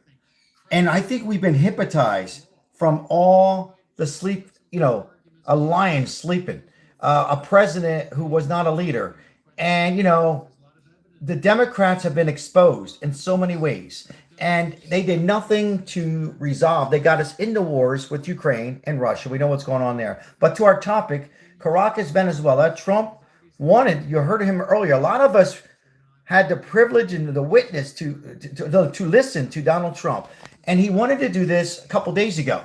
But the weather wasn't correct for these helicopters. And he finally captured a dictator, Mandoro, and his wife, and I think a few others. And he's bringing them to New York. And they'll be prosecuted. And the question in the chat from me, and I'm Sal, appreciate being here, was this illegal? And it's not illegal. It's legal. These were narcotics. He wasn't even a president. This was a guy who was behind major drug cartel operation. Him and his wife and his associates and the beautiful people in Venezuela, majority of them did not want this. They did not want this happening there. And we took care of it. Once again, thank God that Trump is alive. I mean, does anybody realize and forget that they try to take his life millimeters away from him being brain dead or possibly not with us anymore? And who knows who the president would have been? It could have been Nikki Haley, who was running, who was, thank goodness he's alive with us, working each and every hour to take care of business. Now, for those who are coming in, Trump is not perfect, but who is? But man, he's a million times better than a previous administration, mob-like, worse than the mob, because the mob gives back. Worse than the mob, 20 times worse than the mob. All they want to do is corruption, start wars, to get votes, to make it socialism. At the end of the day, we should put in the chat socialism, which is happening in a lot of these countries like Venezuela and Cuba's next. And that's what was on their agenda, to control us, when to go to work, what we can eat, when to go to worship, when to go to church, and so on and so forth. And that's why you have Somalians in Minnesota, in Ohio, letting this happen, and they're millionaires. Ayan Omar makes $25-30 million a year. We're going to be talking about that later on, guys. So please, if you enjoy this content and you are an American who loves America, Trump's not perfect, please like and subscribe, as we are going to expose fraud in California, Chicago, Ohio, and many more states. They've been exposed. And the Democrat regime they're finished. American first, baby. Somebody put in. Thank you for putting that in there, Mr. Greg. Americans should always be first. Always first. And if you're just coming in, sorry, I'm doing something in the background here. So I got some more news coming in. Hold on. More news coming in. Hold on. The operation that President Trump laid out for us, the interview that we just had with him. Okay. Yeah, Mexico next. Yeah, you heard Trump moments ago. We're not putting up with it. And for the Democrat Party out there, they are very, very nervous right now because, first of all, they didn't think he'd be president. That's why a lot of fraud is happening. They didn't care about this topic today on Maduro. They would have never done this. Biden would have been, first of all, Biden was not running this country. Let's face it. He was not running this country. It was run by people like Elizabeth Warren, in my sources, big time. And if you don't know who she is, look her up. Barack Obama, Nancy Pelosi, and Pete Buttigieg. Those were the people running our country. Think about those names. If you don't know them, look them up later. And that's what happened. Let's listen into the panel again. We'll talk more. Mobile amphibious ready group type packages. We're talking Ospreys. There's 10 of them right now in the Caribbean Sea. And then Task Force 160th, who are the best pilots in the world, probably flew in on some Black Hawk helicopters, Delta Force operators on the ground. There were pre-assault fires that came in. That's when Maduro, who is not the president, he cheated an election in 2024, but he's declared a state of emergency, martial law. That's when the troops landed. I'm hearing some of our guys were hit. I'm not sure the extent. So one of our helicopters was hit, but right now, there's so much involved with I can't confirm 100%. Everything that needs to come together from the I'm reading some stuff. Doesn't sound like anybody lost their lives on our side. The left side of the aisle is going to be completely against this, even though it's perfect for the people of Venezuela. First off, for our security here at home, and just the thank you for 170 likes in his live. I appreciate each and every one of you. Don't go anywhere. Get your coffee. Especially with Pete Hegseth at the secretary, as a Secretary of War at the Department of War, we will come get you. And they've proven it again. We'll come get you. I love the buildup. I love the operators. I love the operation. Just a job well done all around. Based on what you've heard, and then of course your vast experience in this realm, what was the amount of time between when those choppers took off from, I guess, the Iwo Jima and then set back down onto the Iwo Jima? What's the amount of time that they were? Thank you for subscribing. For those who are letting us know you subscribe, we appreciate you. God bless you. Explosives and saws, knowing they'd have to get into a safe room. For us, I know that ideally it was going to be 32 minutes on the ground. With something like this, it's more of a capture mission. Obviously, I'm hoping 30 minutes. Wasn't in any of the briefings, but they can be in very quick. USA, baby, yes. Their hostage rescue, their counter Absolutely. very fast. Thank you for putting the American flag in the chat. With them, it's the we speed appreciate is where you. it's at. So I'm hoping 30 minutes with people hit. It's hard to say with how you're going to get them out medically, who's going to do it, who's going to triage them, and stuff like that. And President Trump got to watch every minute of it live, real time, from a skiff at Mar-a-Lago, which had to have been pretty amazing. Remarkable. Rob O'Neill, thank you so much for joining us. Thanks, Rob. Anytime. Thanks for having me. Okay, well, it's a historic day, signature moment, one of the signature moments of President Trump's presidency, and we're going to continue getting more information as the day goes on, but an excellent military operation and truly remarkable to think about when you look at the cast of characters in the White House.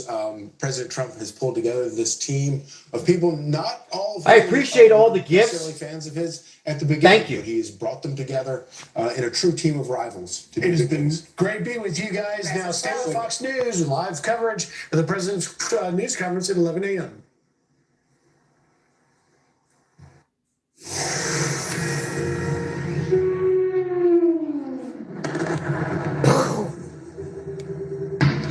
Woo! Bombs away.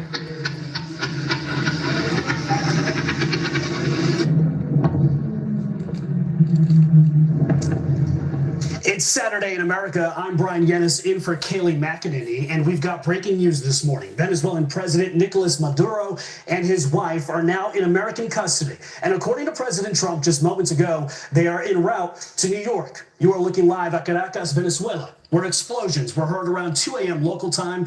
The U.S. military carrying out a large-scale strike leading to the capture of Maduro and his wife. Now, the American legal system is vowing to bring him to justice in the fight against narco-terrorism. We are all over the global reaction to this monumental moment in history as Venezuelans and the world wake up to a whole new reality. And we expect to hear from President Trump just 1 hour from now.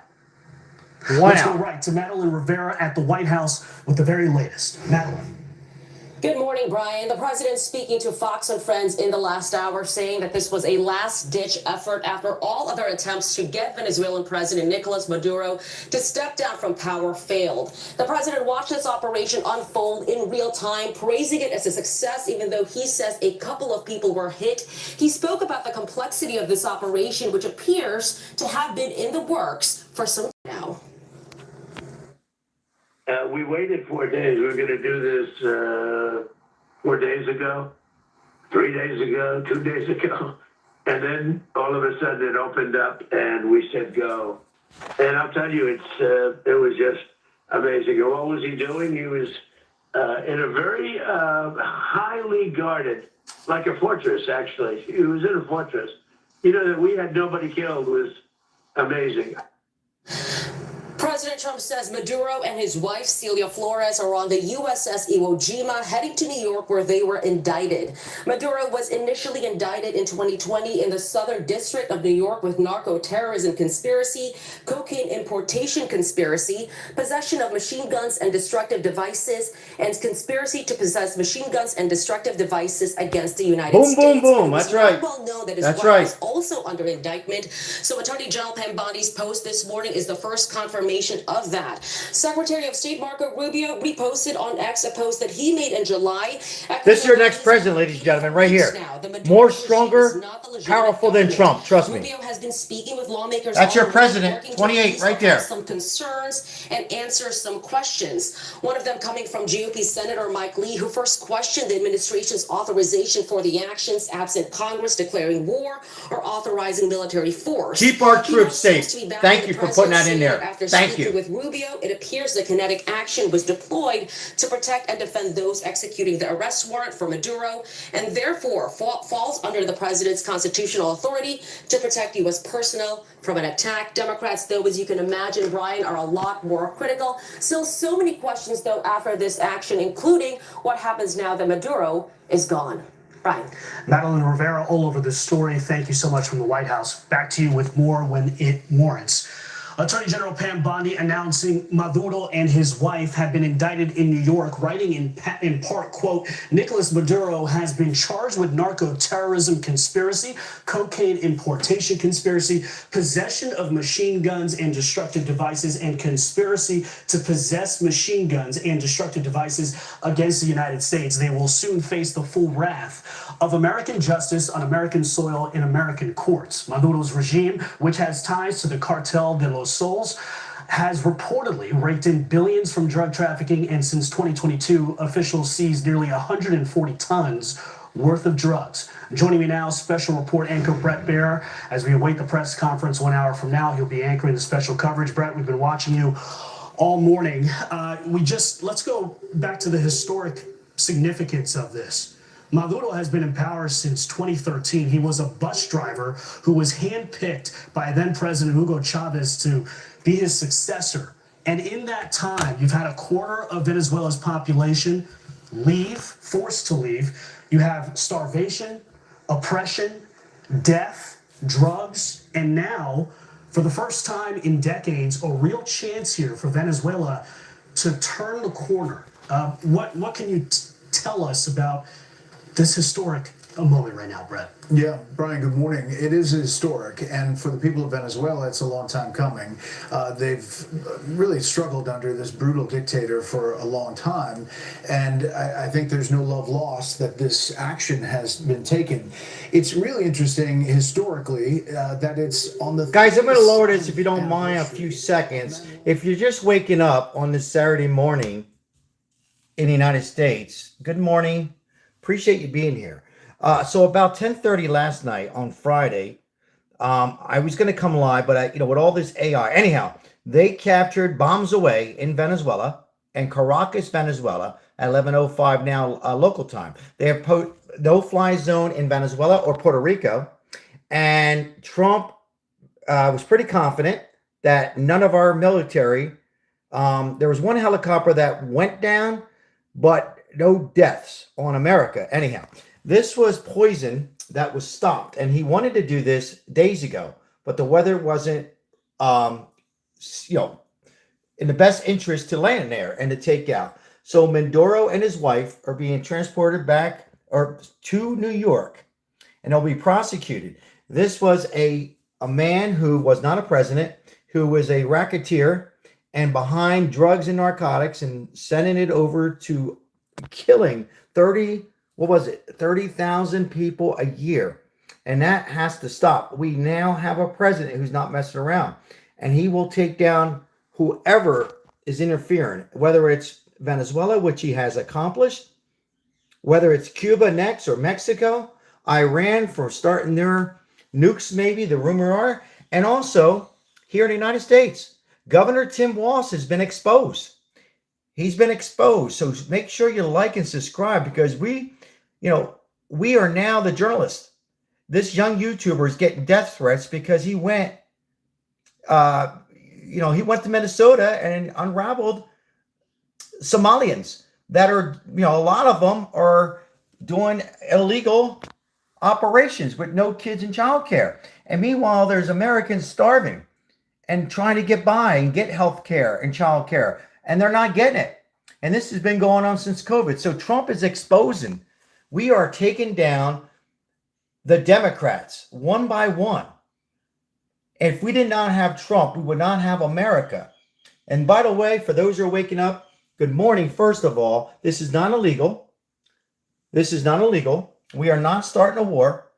I'm sure majority of Venezuelans are very happy. I'm sure they're having some coffee this morning, some breakfast, and you know what they're saying? Thank you, Donald Trump. Thank you for taking out a dictator, a man that was hurting the country. Good morning, Ozzy. Saying good morning to our members and little subscribers.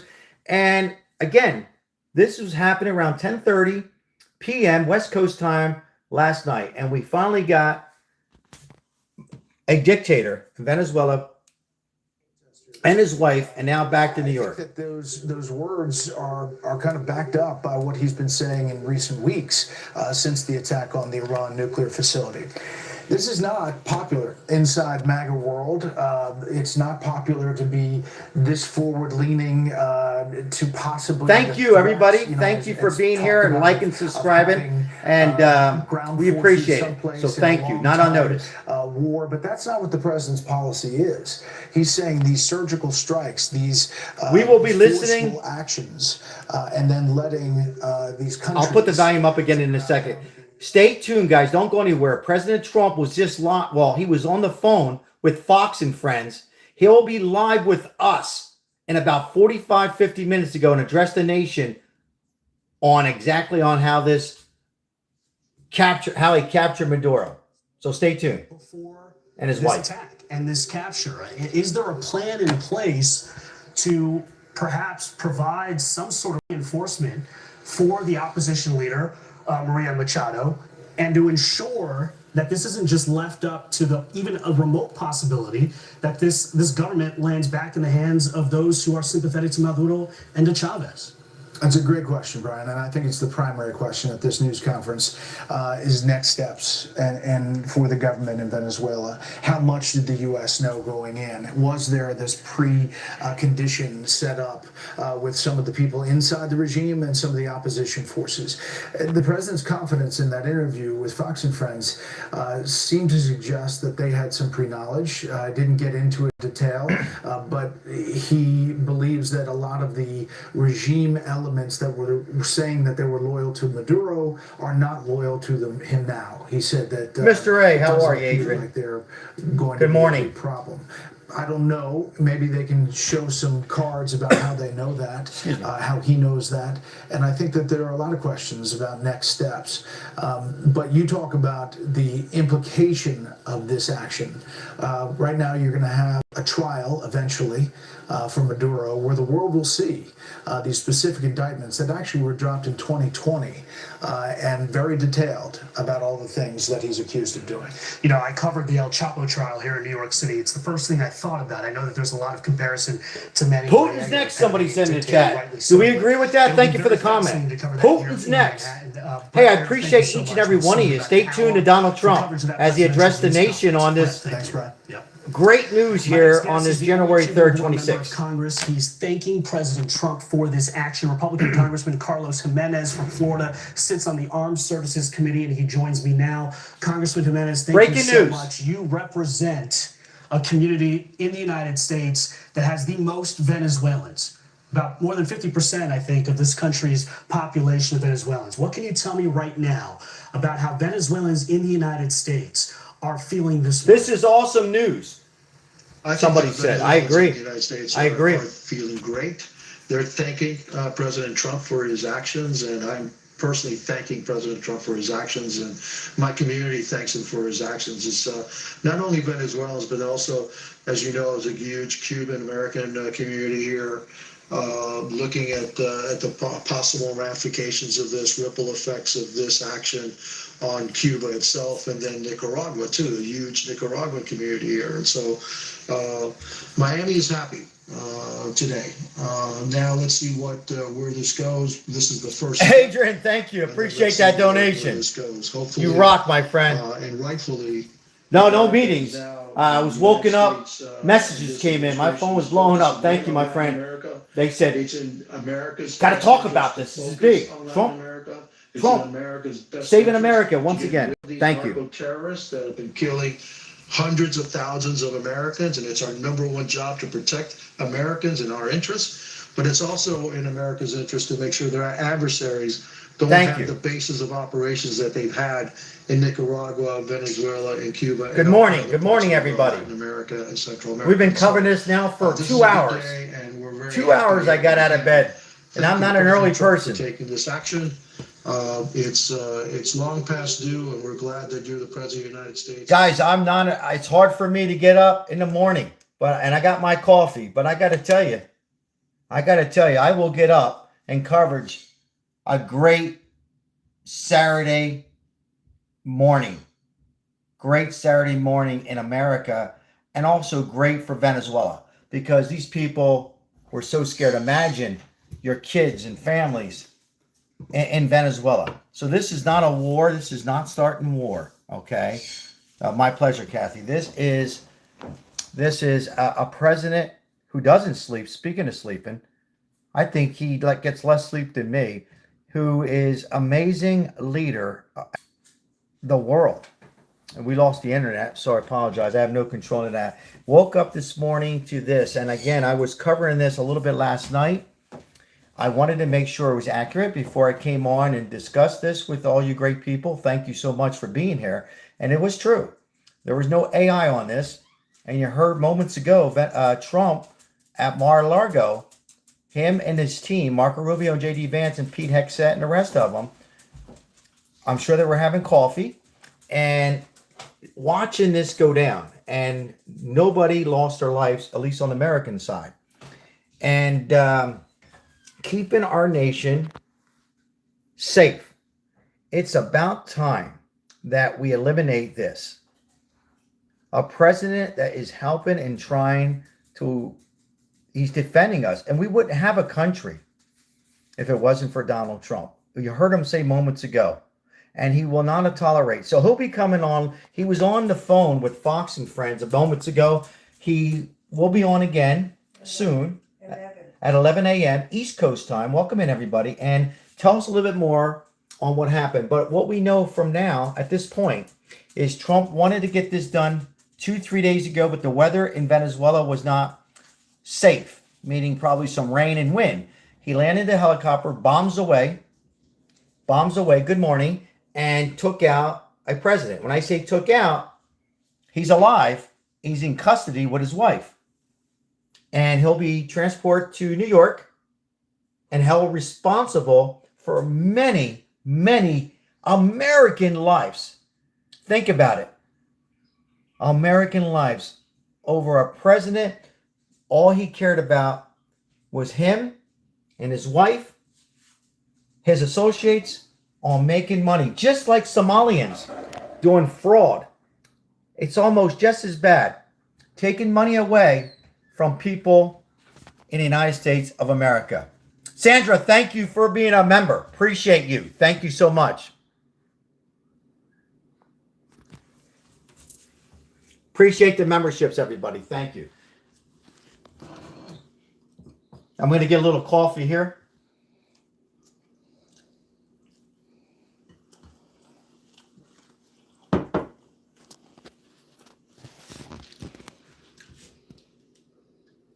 Over the years, you've talked. We got to pay some bills. We got a little commercial break here.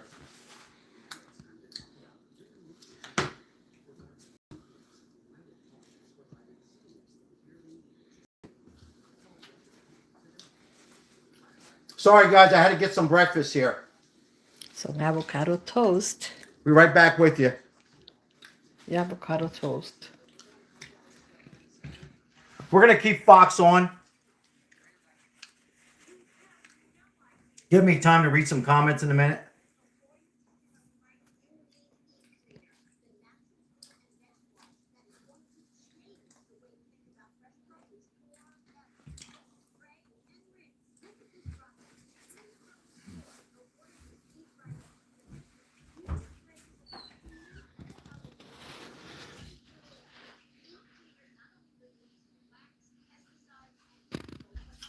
Okay. Sorry about that, guys. I had to turn the camera. I didn't want to eat in front of you guys, so I apologize. Had to get a little breakfast. Good morning. Thank you for the membership and the donations on here. We got a little commercial break on Fox. I don't want to watch any other channel. I refuse to watch fake news CNN. But welcome in, everybody, and good morning. I'm Sal. We've been covering this non-development story. Happened late last night in Venezuela. I don't like eating on a camera. I don't mind drinking some water or some coffee. Get your coffee. This is a great way to start the year. January 3rd, 26th. And Trump is, we got to do it now while we have the power. And we are. I encourage all Americans in midterms. We must keep common sense in this beautiful nation safe. We cannot let it go to hell. I encourage. There's no Democrats. If there's decent Democrats out there, you'll never hear of them because it become a mob-style life. We see it. What's going on with Ian Omar. We see what's going on with Tim Walz and the donation he's getting, thousands and thousands. As we're on a commercial break here, waiting for Trump to come on live. And we have much corruption happening from illegals coming here in the United States, right? And now we have what a big accomplishment. We closed the border. Let's rewind while we're on a commercial break here on Fox. We closed the borders. Accomplished. We stopped 8 wars. Accomplished. We are negotiating with Putin. I'll give you my thoughts on that later. Trying to end a war that we should never been in. We got gas prices down below $2 in some states, even in the West Coast below $3. Accomplished. He went to Iran just like this and took out the nukes. And they threatened to make more. We'll go take them out next. Cuba might be next. We're not used to this. We're not used to this because we were hypnotized on a horrible presidency. We were used to being shut down with viruses, which, in my opinion, we should never shut down more than 48 hours. We're used of gas prices out of control. We were depressed. We were falling apart. And thank God Donald Trump's alive after assassination attempt and with us. And now we're back to coverage. So thank you so much for the memberships. Thank you so much for the donations this morning. We've been covering this for 2 hours now. Let's listen in a little bit. Whoops, what did I just do? Bear with me, guys. Give me about 4 seconds. 4 seconds. Jenna, they were sent there this morning via helicopter after a raid on their home, described by the president as a steel fortress. And then they will be headed right here to New York City, where they will be facing narco-terrorism charges as well as other charges moving forward. So now let's go to reaction. Bear with me, guys. From world leaders this morning who are waking up to a new reality with what happened overnight. We have our CB Cotton, who has been following reaction from all over the world.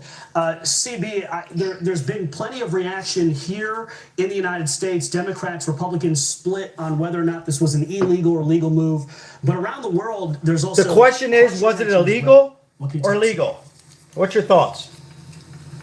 Hey, Brian, that's right. Well, this morning, the UN Secretary General released a statement saying he is deeply concerned that international law Uncle may Charlie, not how have been are you? respected. As you mentioned, global leaders are watching as all of this unfolds to see what comes next for Venezuela and U.S. foreign policy. And Europe, the European Council president released a statement, Antonio Costa, and he said he was following the developments with, quote, great concern, urging de-escalation and respect of international law. Some Latin American countries are also making similar calls. Mexico's President Claudia Sheinbaum reposted the official statement of her country's Ministry of Foreign Affairs, which condemned the strikes as a violation of the United Nations and called for dialogue, not force. U.S. adversaries are also weighing in. Russia's Ministry of Foreign Affairs writing in part on X, quote, the pretext used to justify these actions are untenable. Russia reaffirms its solidarity with the Venezuelan people. Iran and its supreme leader, Ayatollah Ali Khamenei, which also has a long history of conflict with the U.S. Well, he has rattled off a series of posts this morning about the strike. Guys, I'll be right back. I gotta get some coffee. If one of my moderators can just let the chat know, I'll be back in about, promise you 2 minutes. Thank you. They must stand firmly against the enemy. I'll be back in 2 minutes. Also, 2 minutes. Voices of support. 2 minutes. Thank you. President, a strong ally of President Trump, wrote, quote, gotta get some coffee. Advances. Long live freedom. And in the UK, reform leader and staunch Trump ally, Nigel Farage, I'll be back. He questioned the legality of the attack, but said it may lead to a favorable outcome.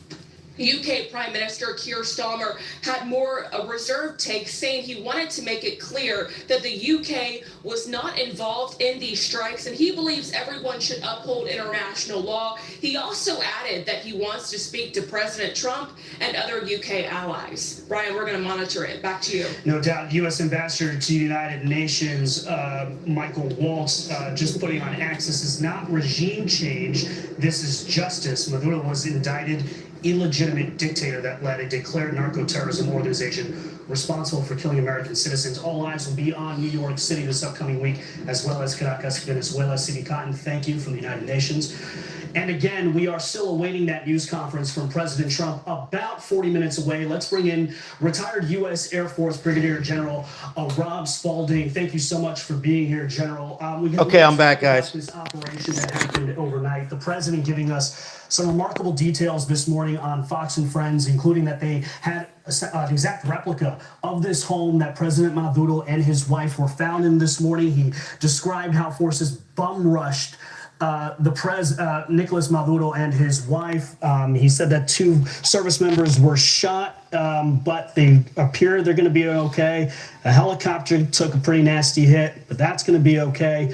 What is your assessment of how this? Good morning, everybody. Sorry, I back and forth. I've just gotten out of bed about 2 hours ago. We've been covering this for 2 hours now.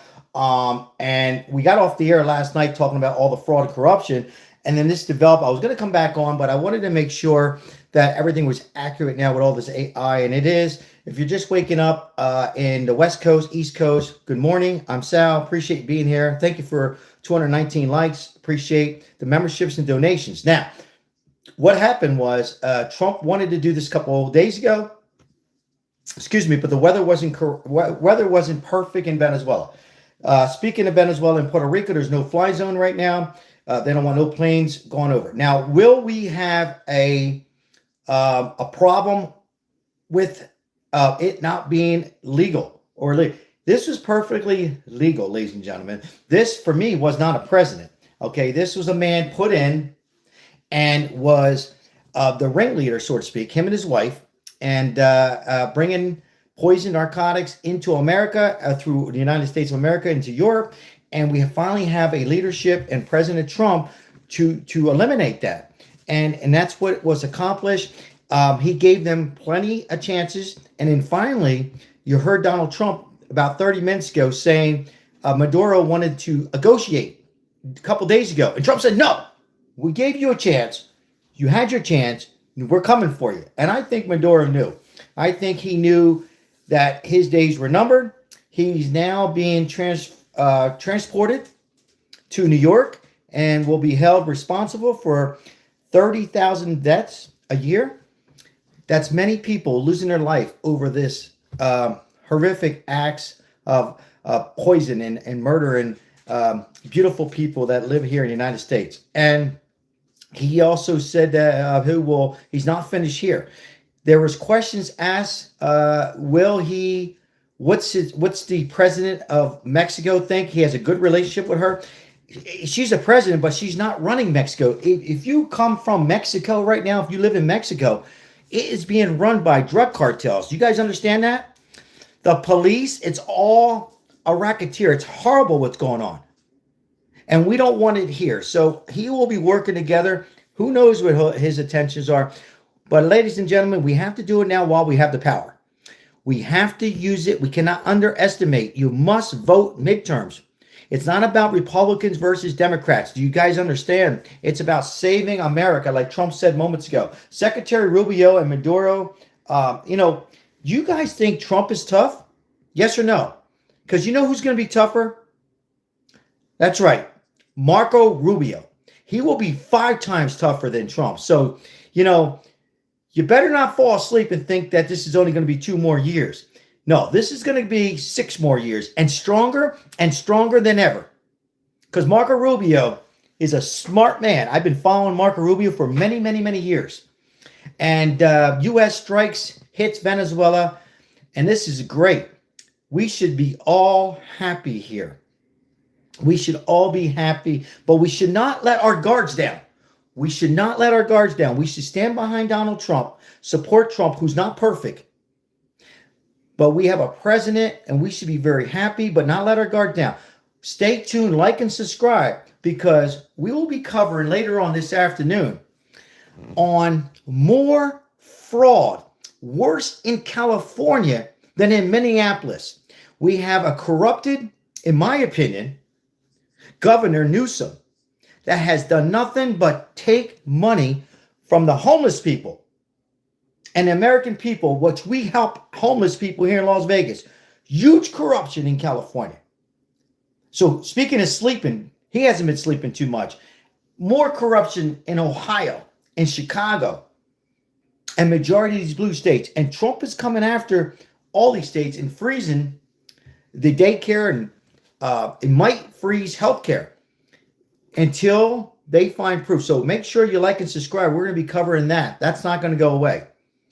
So right now, if you're just waking up, getting out of bed, stretching, and going on with your weekend, and you should, breaking news developing late last night, here in the West Coast and East Coast, Trump and Marco Rubio and Pete Hegseth and J.D. Vance, our vice president, have launched at Mar-a-Lago a capture President Nicolas Maduro, if you want to call him a president. Thank you, Mike. I appreciate you being here from the beginning.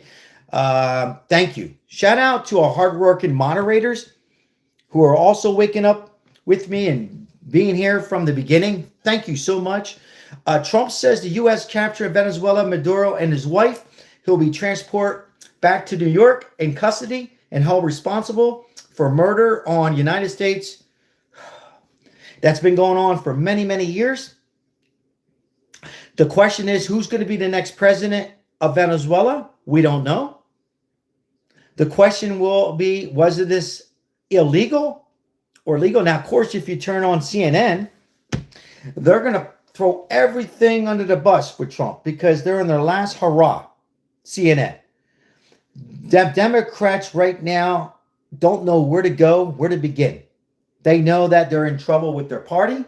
They know that we have a president that cares about Americans, not people from all over the other countries, correct? He's worried about our people.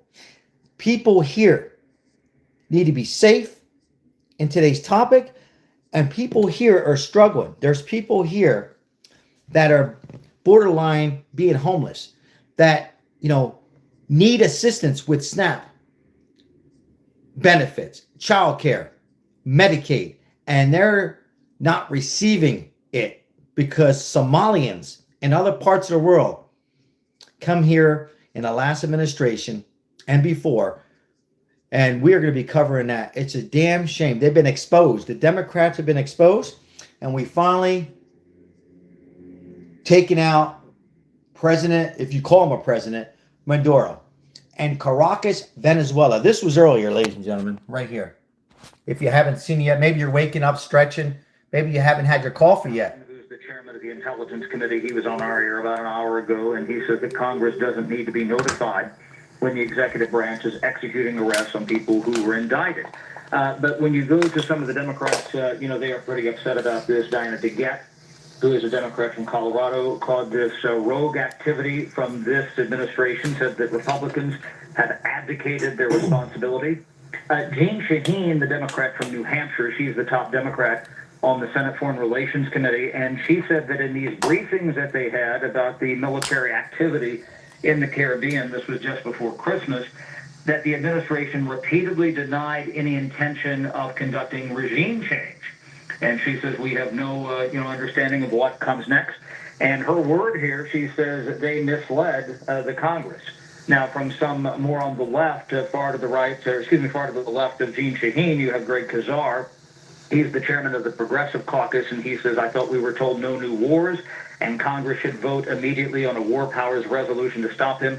And Alexandria Ocasio-Cortez, the Democrat from New York City, she says that this is about oil and regime change. Now, as you say, Republicans have mostly been supportive here. We've had a statement here from Mike Johnson, the Speaker of the House, that has alluded to that. And John Thune, the Senate Majority Leader, he called this decisive action, and he looks forward to further briefings. I think that's the one thing. This sends a strong message to the world. Who put that comment? Tricky 556. Hey, great comment. I agree with you, my friend. It sends a strong message to the world. Appreciate that comment. And will there be action by Congress? Appreciate that comment, my friend. Thank you. The Democrat from Virginia, and he has said, we need to vote on this. This was something that they had voted on this. He says, where does this go next? He said, it's long past time for Congress to reassert its constitutional role in matters of Americans back, baby. Some great comments this morning. Good morning, good morning. America's back, baby. This week there's going to be love that comment as well. Which is where they just gavel in and gavel out. Ironically, here in the next hour or two in both the House and Senate today. American first, and 1959. Then, back into the swing of things next Forget week. about The it. Senate comes back Monday, the House on Tuesday, and this will be front and center in the Congress in the new year, Brian. Chad, you are We're moments away from hearing from Donald Trump once again live. And I got to ask you, just if As you he could addressed the give nation. us the context as to whether or not this action, not informing Congress, and there not being a vote in this particular action that we saw overnight by the president, the administration says this was not regime change. This was going after narco terrorists. How atypical How extraordinary is this? Is this move by the president? Well, the historic parallel would be what happened in Panama in 1989. It was just before Christmas, 1989, and the U.S. had indicted the leader of Panama, Manuel Noriega, and had tried to rout him out for a while. In the middle of the night, this was very similar. I remember I was working in local news in Cincinnati, and I was doing the morning shift because it was Christmas week, and I called in and I said, "Are we at war?" Because I heard all these news reports on my radio as I was getting in. There were no cell phones in those days. And that's Great comment, Sandra. That exists in the Constitution as to whether or not you need to have a declaration of war or an authorization for the use of military force, but it's very similar. Manuel Noriega had been indicted in the United States. A real war on drugs. Eventually, they kind of Appreciate you guys. They surrounded the Vatican embassy, which is where he fled, and played rock music, Twisted Sister, and AC/DC, and you name it. If you're just waking up, we're listening to Chat Program. We are not at war. In my opinion, this is not a war. We are cleaning up a mess that's been going on for many, many years, if you ask me. We actually captured Venezuela President Maduro and his wife in the middle of the night in Venezuela. They'll be transport back. I keep saying the word back. Bear with me, guys.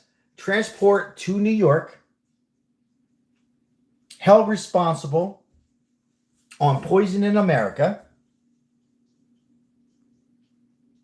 And try to get as much information with Maduro. Who else was involved? Meaning, what other countries were involved? Who were these drug cartels? Was there anybody in China involved? Yes or no in the chat. Was anybody from Cuba? Which you heard the panel say, and I said earlier, will Cuba be next? Do we go as far as taking out the drug cartels in Mexico? And a lot of people are waking up saying, what is this guy talking about? Well, I tell you what I'm talking about. We have somebody working. We have a president that's working. See, we're not used to this. We had a horrible Barack Obama. We had a horrible administration. We finally got a president, second term, who has the power from the Senate and the House and get stuff for us and protect our soil, protect our future. We wouldn't have a nation if Trump doesn't do things like what happened late last night. We are waiting for a news conference moments away on the capture, as my title says, of Maduro and his wife. So we're a moments away. We're going to hear Trump now. A lot of you's got to hear Trump live. We've been live now for 2 hours and 15 minutes. We heard Trump live on the phone with Fox and Friends, or Fox panel. A president, in my opinion, sounding very confident. There was questions asked, was he worried about Venezuela and the people and the new, he says no. There was questions about how confident he was for capturing Maduro. He seemed very confident. He has much respect for Marco Rubio and Pete Hegseth and J.D. Vance, of course. Oh, here we go. Hold on. Marco Rubio. I want to hear Marco. What are the challenges Hold on, guys. that we Hold now on. face in these first few hours, these first 24 Marco hours Rubio. after this in Caracas in terms of a transition, a Secretary potential Marco transition? Rubio You have the expects vice president, no Rodriguez, further Maduro, action. vice Okay, never president, mind. who, Sorry about at least that. right now, is in charge. What are you most concerned about with this transition? What are you looking at? Sorry about that. Marco Rubio saying that there's no more. They got who they wanted. Let's be clear about a couple things. She's a vice president in name only. No one voted for her in any way, right? She's never been on any ballot or anything. She was appointed by Maduro. Okay, so let you read the bottom she's here. not really in charge of anything. But my understanding too, she's not even in the country of Venezuela right now. She probably either got on the first plane. Hey, thank you so much for the likes this morning. All these things. Appreciate it. My understanding is that she may be even in Moscow, Russia. Delcy, in my opinion, has been nothing more than a puppet of Cuban intelligence and of Russia itself. Yes, Mike, thank you. We got memberships at a low price of $1.99. Intel agent, intelligence agent. 100% of the proceeds of the memberships on here will give you the latest updates, breaking news, like we have going on now. But more importantly, And that goes We for know that other we're people helping out within that inner circle. They Americans, don't have blood on their homeless hands. They here were in Las all involved. They all Vegas, profited that we have from plenty the sale of short fentanyl, videos human trafficking, showing you stealing the gold and minerals. how we're from helping Venezuela. out It's not Americans, not illegals. We're There helping are out those Americans who that are have, struggling. just millions of dollars, So but thank you, Mike, for billions putting of in dollars in foreign bank accounts around the world. membership and the price of the membership. We appreciate our moderators, Janine, As to Lemon what J, the Crystal, leadership many landscape looks more. like in Venezuela Appreciate in our the near loyal future. I can subscribers say one thing. The Venezuelan for people coming on board. We've been live now for almost signal 2.5 who hours. lead them. That was made perfectly clear in the elections from last year. And I think what we ought to do is see how we can get Corina Just got to turn the Machado camera around back real into the quick and get a position sip of she water, can guys. Bear with lead, me. in a newly established Hello, democratic, hello, hello. Good free day, Venezuela. good day. Did it surprise you, Rick, that Maduro and his wife were found in a home, apparently rushing to a safe room? And did it surprise you? That I appreciate all donations. Thank you so much. Resistance that the U.S. Thank you for all the likes. Were met with this morning and overnight. The resistance part did not surprise me. Hello, hello. For those who are are waking up, saying hi. This isn't an Good morning, good ideological afternoon, wherever you're coming in at. Good evening. The Maduro regime that's willing to lay their life down and die for whatever. If you're waking up and just coming on, this is Caracas. I think I'm pronouncing it right. Venezuela, local time 11:40 a.m. Over the night hours on Friday, January 2nd, President Donald Trump and Marco Rubio and J.D. Vance and Pete Hegseth was ready to capture a man who was so-called the president of Venezuela, who captured him and his wife, where I think he knew was coming, and now is being sent to New York for charges of drug trafficking,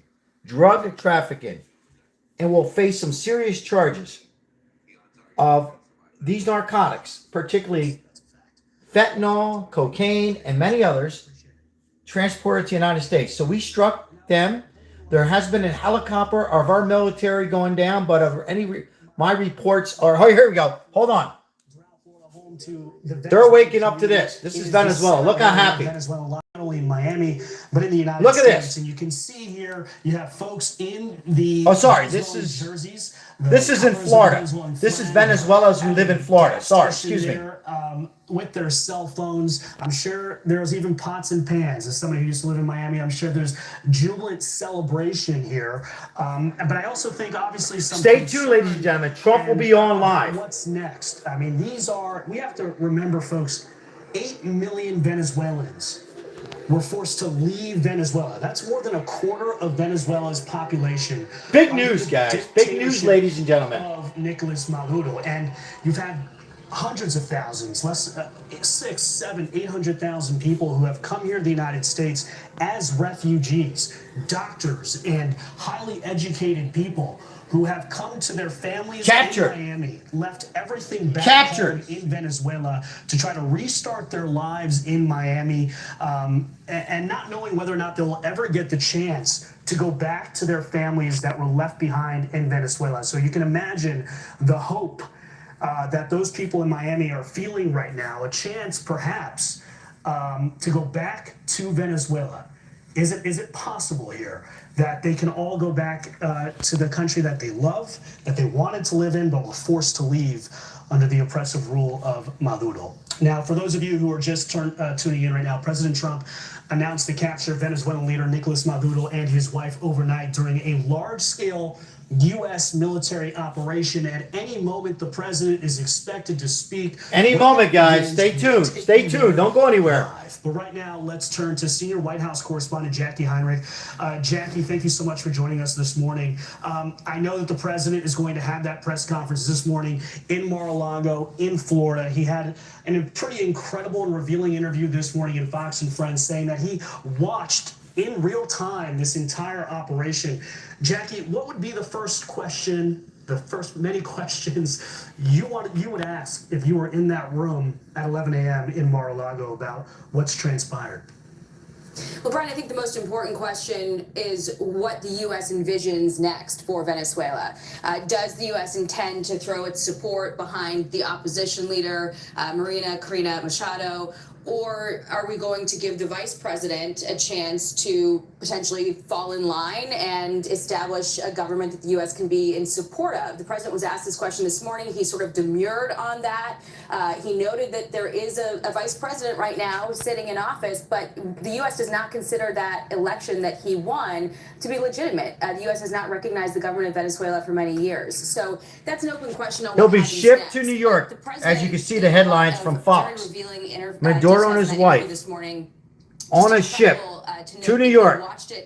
The hell responsible, and the ringleader basically, of the narcotics. Venezuelan dictator and his wife are currently on board the U.S. amphibious assault ship, the Iwo Jima, There you headed go. to New York to stand trial on narco-terrorism charges, charges dating back to the previous administration. The president revealed in that interview that he gave Maduro several off-ramps to avoid all of this. They even spoke about a week ago, and after reaching no conclusion, there were plans underway about 4 days ago for this operation to get underway, but it was delayed for better weather. And the president said that aside from some injuries to U.S. forces, which we are still awaiting details on what that looks like and who exactly was injured, this was considered a huge success. Good morning, There were no everybody. aircraft that were lost. Hello, And, David. Good congressional morning. leaders have been Breaking giving news. statements of support. We've been covering They this did for indicate 2.5 that they didn't hours get the now. heads up on this, The but capture statements we've of seen coming Venezuela from President Republicans Maduro have and his framed wife it more that are as heading an on a ship extradition that was to justified New York. than a military operation that was aimed at effectuating We're regime moments change. House Speaker away. Mike Johnson said that he spoke Let me lower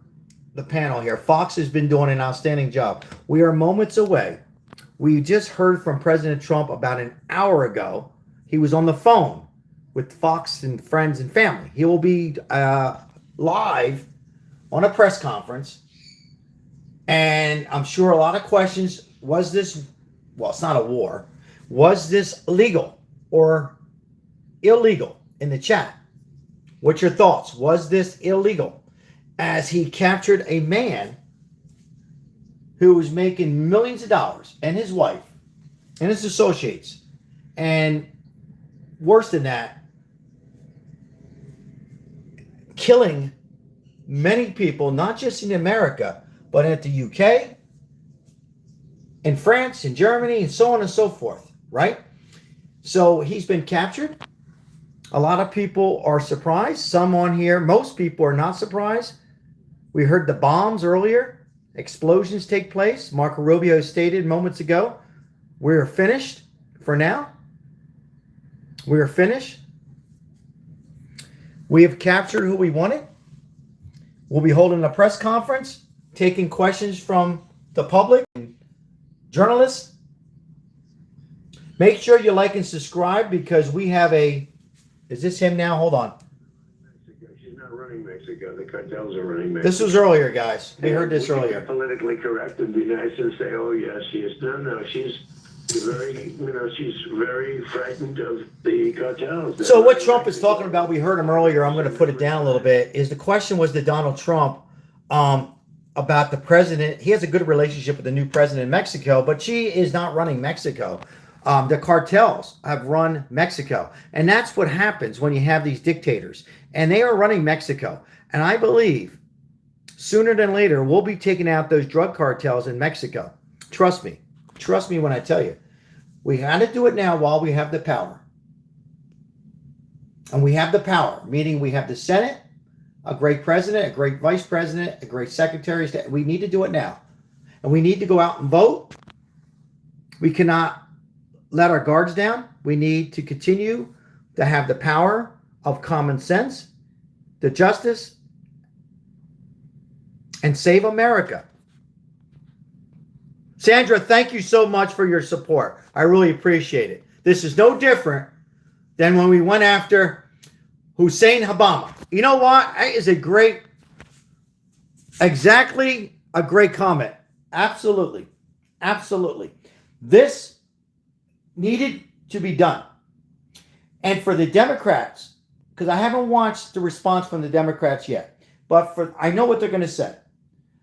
They're going to come out and say it was illegal, it was wrong, constitutional, it's going to start World War III, all this BS. And good morning, everybody. And I say to them, What do you do? Are you for, in the chat, poison from coming into America? Are we for that? Is that what we're for? Are we for fraud here in our own state? Because they're throwing, the Democrat are throwing independent journalists, a 23-year-old journalist, YouTubers and Facebook and people to speak. Do we want Somalia and these other countries to come here and they're poison and drugs from Venezuela? So what do? Do we let this continue and they eventually run the beautiful United States of America? Because it's not far-fetched. If we continue to let these operations like Maduro, who's been captured this morning, and Somalia and their fraud, and Mexico, and all these other, countries take advantage, we don't have America. Ask yourself that. It's not about the red versus the blue, or in the ones in the middle. It got so bad. It's about saving the world. Trump is not perfect. Not at all. But he knows. He's a leader. He knows this is the best for us. He didn't bomb away Venezuela. He didn't hurt the residents, the people there. They're happy. You heard moments ago, they're living in Florida, Venezuela. They're living in other parts of the world. A lot of them don't want to be living there. They want to live in Venezuela. They're proud of Venezuela, but it's not run right. Now they can go back, have their kids live in Venezuela. For those who want to live in Venezuela, this was the correct thing to do, and I'm glad that we had strikes and we hit Venezuela after months of a buildup, months of this. We heard about the boats that Democrats and the far left. What did they say? Oh, there were fishing boats. They're out there catching bacala, codfish. They were fishing. They were getting suntan. No, they weren't. Wake up, guys, wake up. They were coming over and transporting, and they wouldn't stop. You know why they didn't stop? Because they thought that Donald Trump was they thought he was Biden. See, we've been, the United States is no more United States. They had Biden as president. They were laughing at us. We were laughing stock. They were laughing at us. They were not going to stop those boats. By the way, Trump has gave them a warning. Multiple warnings to Maduro. If you're just waking up this morning on this Saturday morning, January 3rd, we have taken charge. We're cleaning up a mess. This needed to be done. We are moments away from the President of the United States addressing on how this operation worked.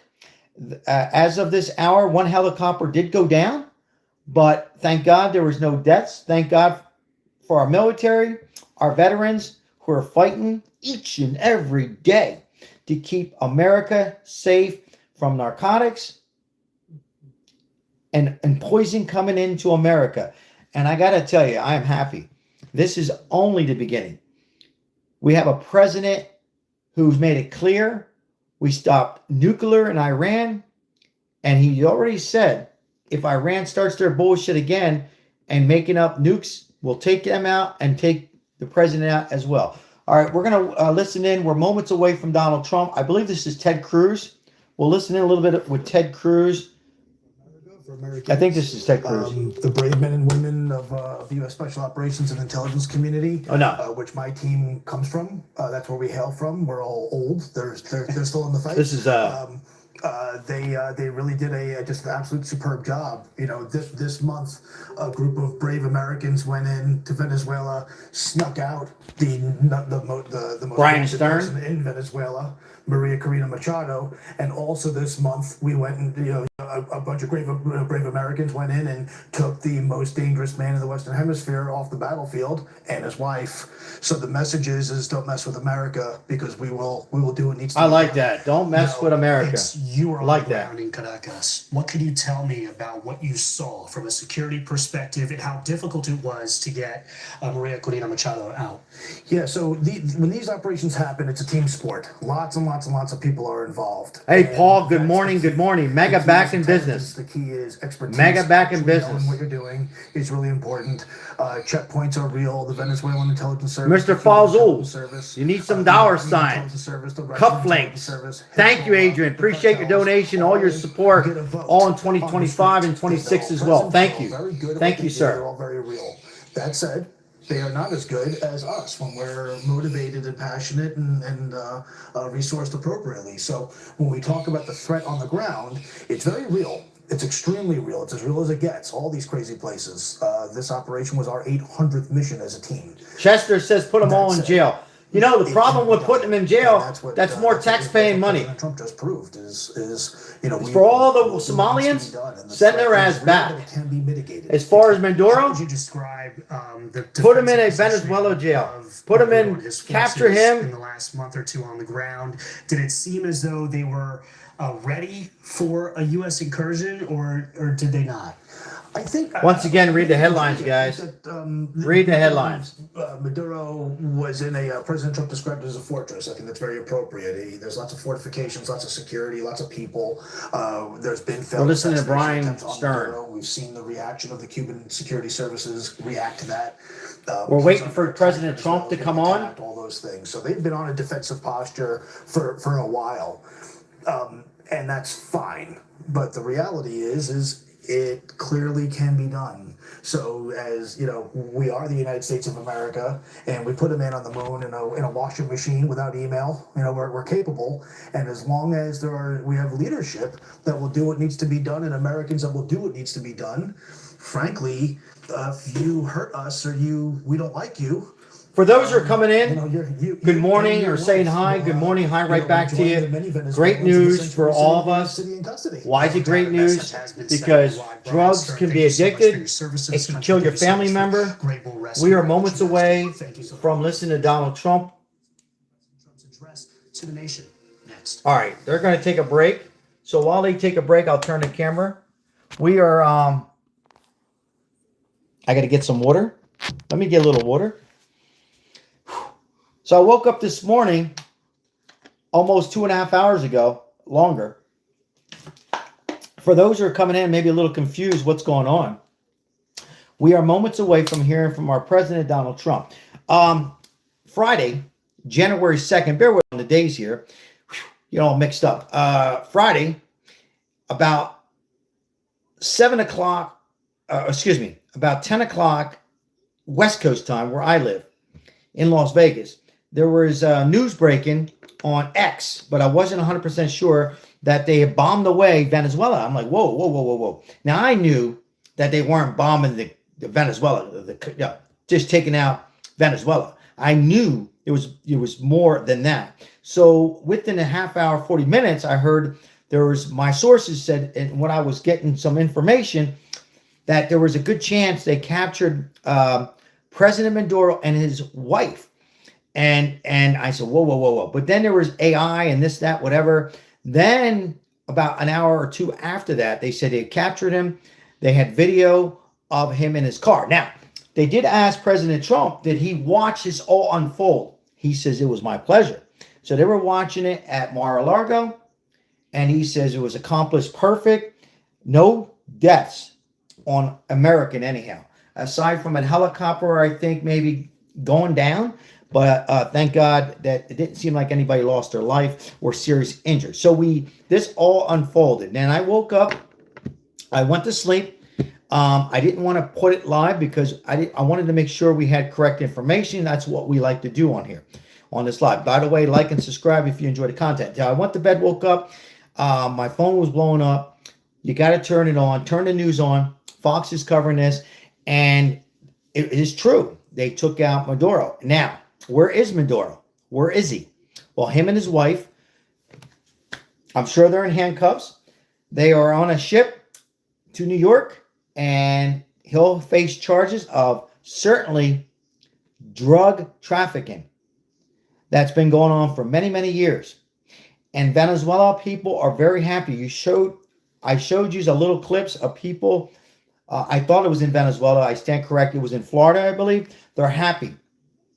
I mean, they enjoy, some of them enjoy living in the United States. They want to go back. They want to go back to Venezuela and live a safer life. So corrupted.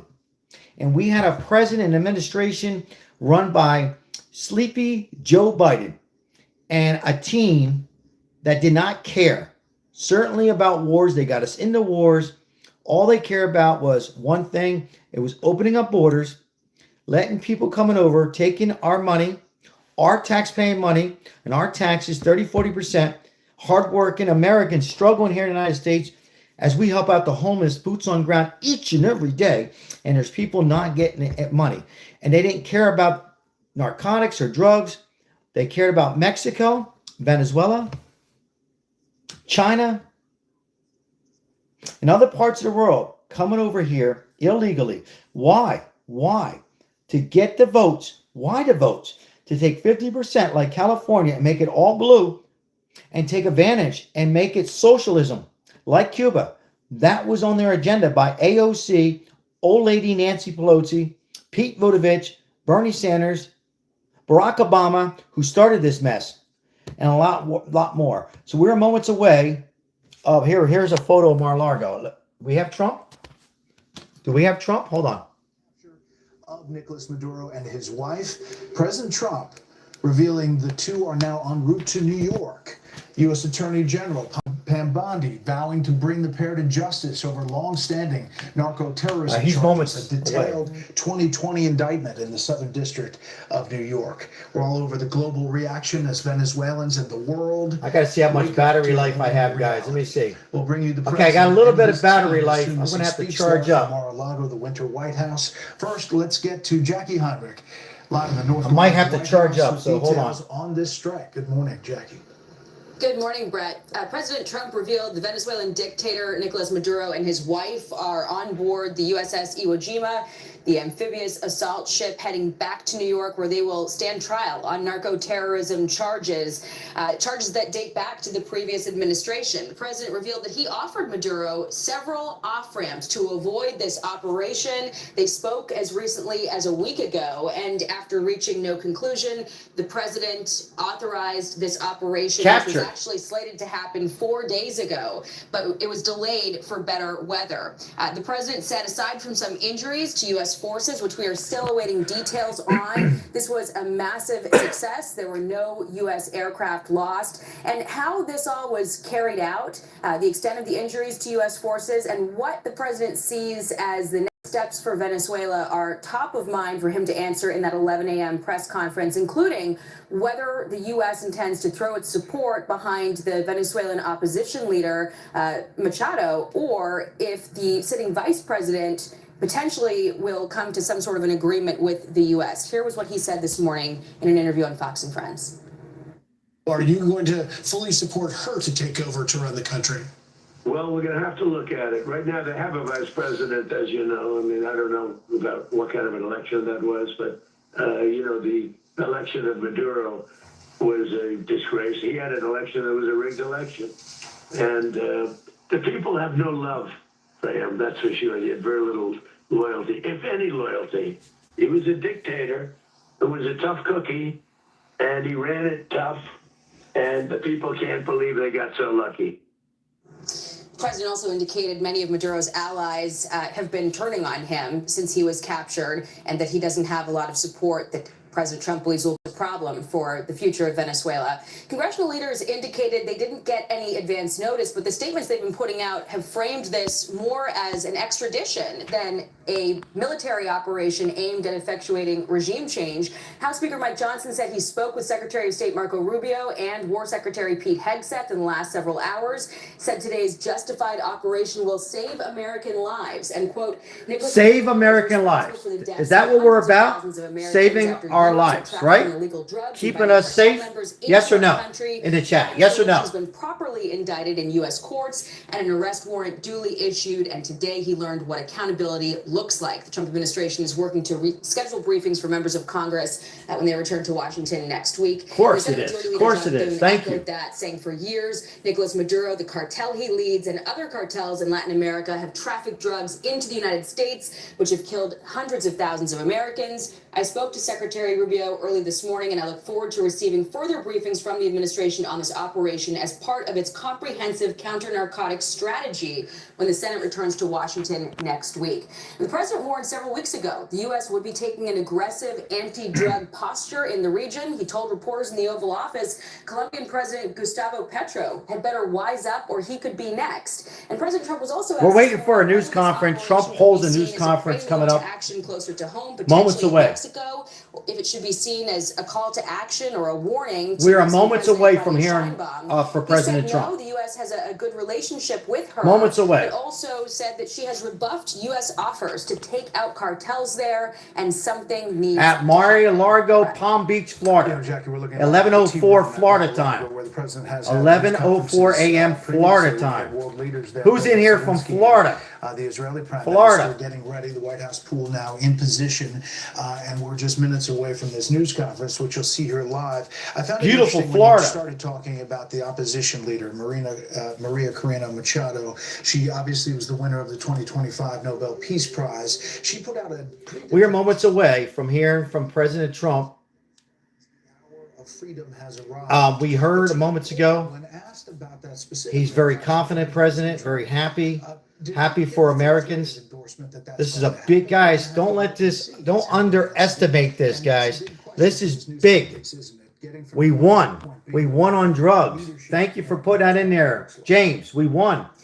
It is probably the biggest question. You know how many lives we're saving I think that his answer from drug overdose? to the statement that we have heard from administration officials all along, that this was not necessarily about regime change, but about the conviction. We are moments away. You can see here, breaking news, moments away. In New York for his crimes, Trump holds the news conference on President, if you call him a president, Nicolas Maduro, as they are getting ready, making sure that it's safe for Trump to come out.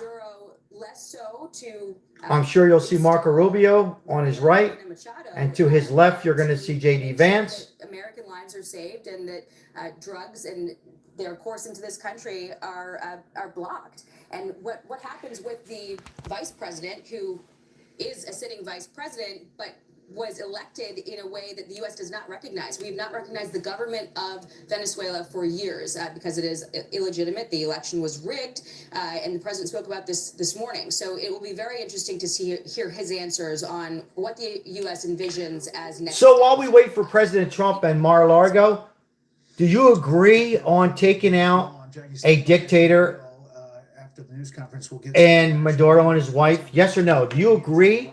Do you think this will start a war? So it's two questions there. This news conference as you look live in Mar-a-Lago. CB Cotton is live from the United Nations with more of that reaction. Good morning, CB. Hey, Brett. So we're going to turn the camera on. Donald Trump for taking this decisive action against the Maduro regime. Others are expressing concern about international law, to include the UN Secretary General. Brett, as you can expect, he's not the only one. The president of the European Council, Antonio Guterres, said he's following the developments in Venezuela with, quote, great concern, urging de-escalation and respect of international law. France's Foreign Affairs echoing those sentiments, but also condemning the Maduro regime. They wrote, the military operation that led to lower this a little bit, and I'm going to talk, and then if I stop, it's because Donald Trump will be coming on and talking to all of us in the media. Once again, for those who are coming in real late, we've been covering this for now almost close to 3 hours. Hey, shout out to our moderators. Janine was in here earlier, and Mike M, a big help, Adrian, and many others. And thank you for your support and donations. What happened was Trump was on the phone with Fox and Friends earlier. He wanted to do this a couple days ago. The weather was not safe for the helicopters. They wanted everything just perfect when these operations worked on taking down a corrupted ringleader of narcotics and poison coming to America. He said, we'll wait until the time is right. Well, the time was right when last night on a Friday, January 2nd, 26, as our president is not messing around. And he is fighting fraud here in America with Somalians. California's next. So make sure you like and subscribe because we're going to be covering fraud in California. That's even bigger and worse than Minneapolis. But he says we're waiting for the opportunity to capture a corrupted dictator, Maduro, and his wife, and anybody else who was interfering. We tried taking out their boats that the certain party to the left said they were fishing boats. He gave warnings. He gave plenty of warning to Maduro saying, hey, it's your opportunity to stop. We don't want to see it no more. I am a president, I'm a leader, and I am working for all of us. He turned it down. Apparently, a couple days, excuse me, he contacted Donald Trump by telephone and said, Mr. Trump, I am ready to negotiate. Hold on. I'm ready to negotiate. And Trump says, no, you had your time. You're done. Meaning you're done is we're going to capture you. He knew it was coming, and your wife while they're sleeping, or whatever the hell they were doing. And we're going to transport you to New York. Sorry, guys. To New York. And he'll be prosecuted. And there's going to be certainly most people that are on the left saying this was illegal. You heard Donald Trump, our president. It's not illegal. It's perfectly legal. We have no war with Venezuela people. So don't believe fake news outlets. It's all lies. They don't do anything. They're fake journalists. There's no war with Venezuela. We have now making America safe, but we're not done. We are not done. Right? We have to take a close look at Cuba, which we heard moments ago, an hour ago. We have to look at Mexico, that the cartels and the police are all corrupted, 95% of them. We got to look at them. We're not done with Iran. They threatened to start nuclear bombs again. We'll go ahead and take them out next. Maduro was, is this? Hold on. What do I got here? If they want oil, Venezuela is ready for U.S. investment. Like with Chevron. Whenever they want it, wherever they want it, and however they want it. Hold on. You know, Andres, it's interesting. It seemed like he saw it coming as well. I'm sorry about that. That was Maduro and driving around talking about passed down in 2020. That's pretty detailed about all of the charges they face. Yeah, big charges. Yeah, this has been a long-standing investigation and series of actions by the United States against this criminal dictator and essentially a head of a cartel. So we have a ton of evidence of what they've been doing. It's that simple, ladies and gentlemen. Good morning. Good morning. Good morning. Hope you're having a great weekend. You had a great New Year's. This is starting off to be a great year, at least keeping our nation safe. It's the cartels. This wasn't a president. This was a dangerous man making money, killing lots of Americans, killing people from all over the world. And thank God Trump is a president for all countries, if you think about it, right? Nicolas Maduro is in custody, and his wife, and are off on a boat, a ship, to New York, and will be held responsible for many, many years of drug trafficking to United States of America. This is a great day, guys. Thank God Trump. We are moments away to hear Trump once again. When I say once again, we heard him on the phone about an hour ago, and we're going to hear him address the nation for a few minutes in Mar-a-Lago in beautiful Florida, going over maybe more details and finding out a little bit more information. I'm sure they're not going to tell us everything right now because there might be more that they might have to go in and get. I don't know. But we're going to hear a lot. And also like and subscribe because I tell you why. We're going to expose more of these corruption Democrat governors that are in Minneapolis, in California, in Chicago, and we are going to be breaking down more fraud and abuse for SBA loans, child care that's been frozen. If I was Trump, I'd freeze all the states. That's me. He did not say it yet. And we're going to also cover how they broke the law since COVID.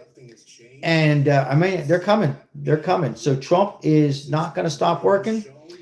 I mean, he's the last man to go to sleep.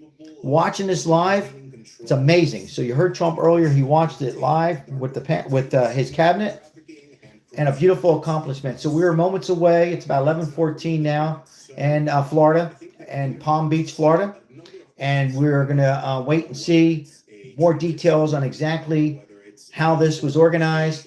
As the U.S. captures Venezuela President Nicolas Maduro, we're waiting on a news conference. I appreciate it. Welcome all. Welcome all.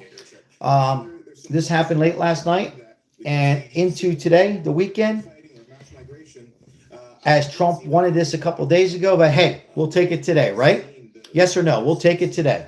Thank goodness. Thank goodness we have a president. And you know what? Venezuela and the rest of the world think that we were going to be like Biden. Oh, he's just a guy who cusses a little bit. Trump. Oh, he's a guy who just has bad body. He's not for real. He's all talk, no action. Trump is all talk, no action. Bullshit. Bullshit. Trump is all action. You're wrong, Venezuela. You're wrong, China. You're wrong, Somalia. You're wrong, Mexico. Watch out. So we're moments away. Nicolas Maduro and his wife into custody to face trial in the U.S. We're going to pause for one moment to let our Fox stations join us now. Let's see how much battery life I have here. Hold on. This is Fox News coverage of President Trump's news conference We're getting low. the U.S. Special Operations Mission inside Venezuela that led to the capture of disputed Venezuelan President Nicolas Maduro and his wife. You're looking live at Mar-a-Lago. I'm Brett Baer. Those strikes began in and around Caracas. Tell you what I'm going to do, guys. I'm going to put this on a stand, and I'm going to get my charger. Give me with joint U.S. Special Operations 50, 60 seconds here. Nicolas Maduro and his wife were taken by helicopter to Gotta get a charger. nearby. Will eventually make their way to New York and the U.S. Southern District of As we've been covering this, thank you all for being here as early as 3 hours ago. Hold Senior on. White House correspondent joins us live from the North Lawn of the White House as we wait for this news conference, Jackie. I'm going to put the camera here. You won't miss anything. Whoops. Sorry. Hold on. And I got to get a charger. Hold on 1 second. In just seconds. Yeah, we are waiting a lot of answers from President I'm gonna Trump. put the volume up. He's called this a massive success and also described in an interview this morning the attempts that he made to avoid this scene, saying that he offered Maduro several off-ramps. They spoke as recently as a week ago, and having reached no agreement, the president authorized this operation 4 days ago. It was delayed for weather. He said that it went off without a hitch. There were a couple of injuries to U.S. forces, which we are awaiting details on, but no U.S. aircraft lost, and now the Venezuelan dictator Nicolas Maduro and his wife are on board the USS Iwo Jima, the amphibious assault ship, headed to New York, where they will stand trial. The president was asked this morning what he sees as the next steps for the people of Venezuela if the U.S. intends Be right back, guys. support behind the Venezuelan opposition leader Maria Corina Machado, or if it will recognize the sitting vice president. The U.S. does not recognize the government of Venezuela, and it has for many years thrown its support behind the opposition leader because of the rigged elections there. But when asked what the U.S. intends to do and if we will move forward supporting Machado, the president said that there is a vice president that is sitting right now, even though the election was not legitimate, and we will see what happens. That sort of speaks to his posture about this operation, that it was less about regime change than about justice for the thousands, hundreds of thousands of American lives that have been taken because of the flow of drugs into this country, but certainly more answers that we are awaiting on how this was carried out and what is set to happen next. We are also watching reaction coming in from across the world. The Russian Foreign Ministry has urged the U.S. to release Maduro and his wife, and the Maduro delegation yesterday, we know, met with a Chinese delegation at Miraflores Palace. So Venezuela has been a hotbed for some of the forces that are antithetical to Western values and has been described as a hotbed of terrorism. a seat for which groups like Hezbollah have been able to take hold and sort of set up shop in the Western Hemisphere. Be right with you guys. Just charging up the phone here. The U.S. making sure that whatever government comes to power in Venezuela will protect its people and human rights. Give me 1 second. Jackie, the strike started overnight in the early morning hours in Caracas. Started getting reports of these strikes taking out the electrical grid, taking out communications and intelligence. And then we're told there was this U.S. Special Operations Force that hit the ground. The president talked about that in specifics on an interview on Fox and Friends, where he said he was watching it live at Mar-a-Lago. They have what's called a SCIF, intelligence room, where they can set up screens to see exactly what's happening real time. He said he watched as those forces essentially had Nicolas Maduro and his wife running into a safe room. They didn't get there before they were captured. This is a big moment in which we will hear from the president, the Secretary of War, the Chairman of the Joint Chiefs, and the Secretary of State. And Gonna charge up, guys. All right. Whether there is going to I'm be back. force on the ground or what the role Appreciate your patience, guys, but we were on low battery charge. That's right. And the president also said that the U.S. sort of ran drills and created basically a practice model for how this would be carried out. And he praised the actions of U.S. forces in being able to do this with precision and very quickly. And we will expect to hear full details from him and from Secretary of War Pete Hegseth, Secretary of State Marco Rubio, both of whom have been speaking to congressional leaders this morning. And we had heard from the other side of the aisle some consternation that this operation happened without congressional approval. But the statements that we've been getting from Republican leadership framed this more as an extradition than a military operation that was aimed at regime change. You heard statements of praise from Senate Majority Leader John Thune and also House Speaker Mike Johnson. Both of them said that they were awaiting further details that they could share with members of Congress, and that there were going to be briefings when they returned to Washington later on this week. But nothing but praise from congressional leaders for this operation that was carried out, Brett.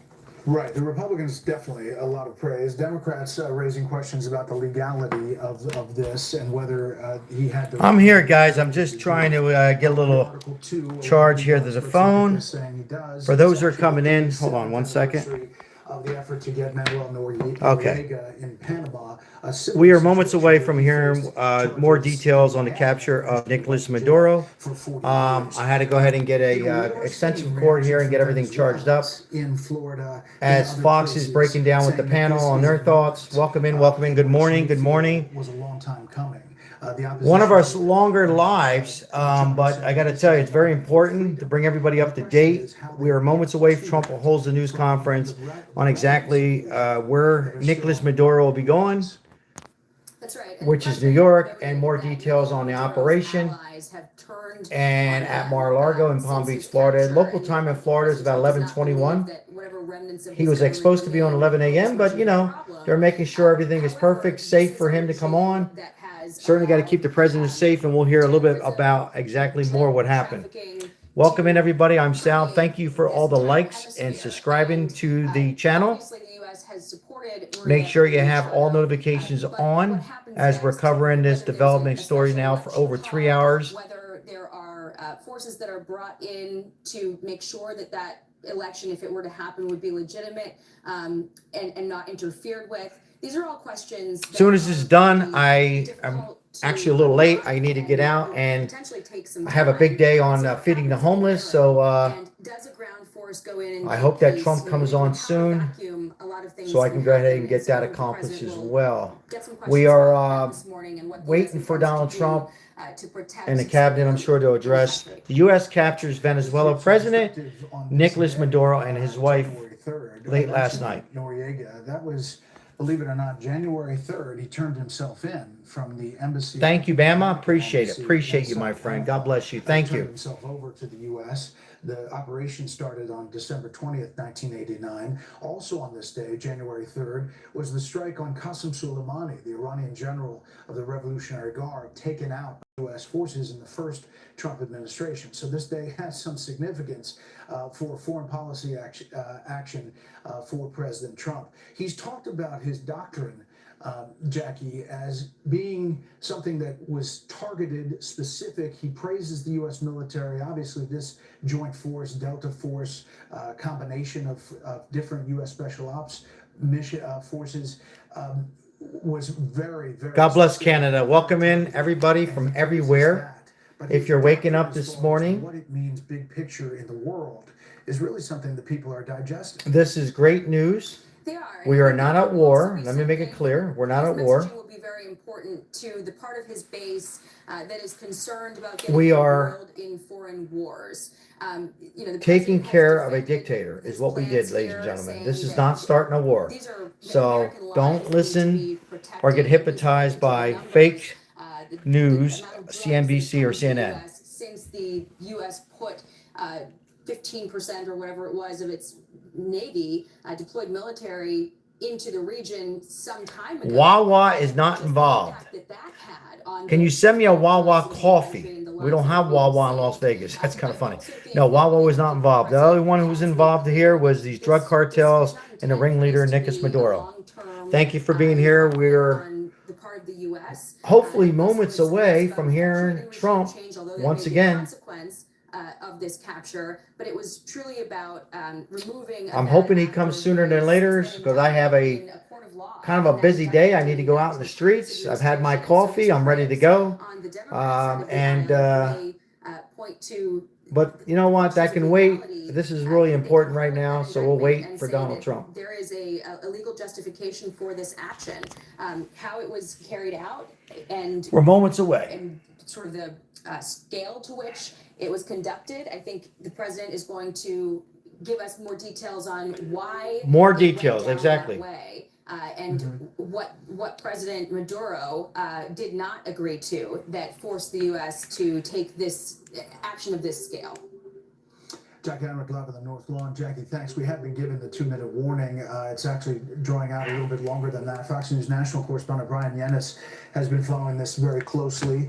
The biggest question, Brian, that we've been asking, you've been dealing with it with guests earlier on the air, what happens next in Venezuela? The next step, getting from point A to point B, is really the question is what happens next? It is the harder part. And Maria Corina Machado, who obviously won the Nobel Peace Prize for being the voice, the face of the opposition, released that statement. And she has called for the immediate assumption. She says that immediately that they must do a constitutional mandate, and Edmundo Gonzalez, who ran for president because she was barred from doing so, must immediately be put in as the commander-in-chief of the National Armed Forces by all the officers and soldiers who comprise it. She also has a message to Venezuelans abroad. She's urging all Venezuelans to, quote, be mobilized with engaging governments and citizens around the world. And in a statement, she also is telling Venezuelans within Did they really get Maduro? Was the question in the chat. Thank you for your comment. Yes, they did. They got Maduro and he's being transported to New York. So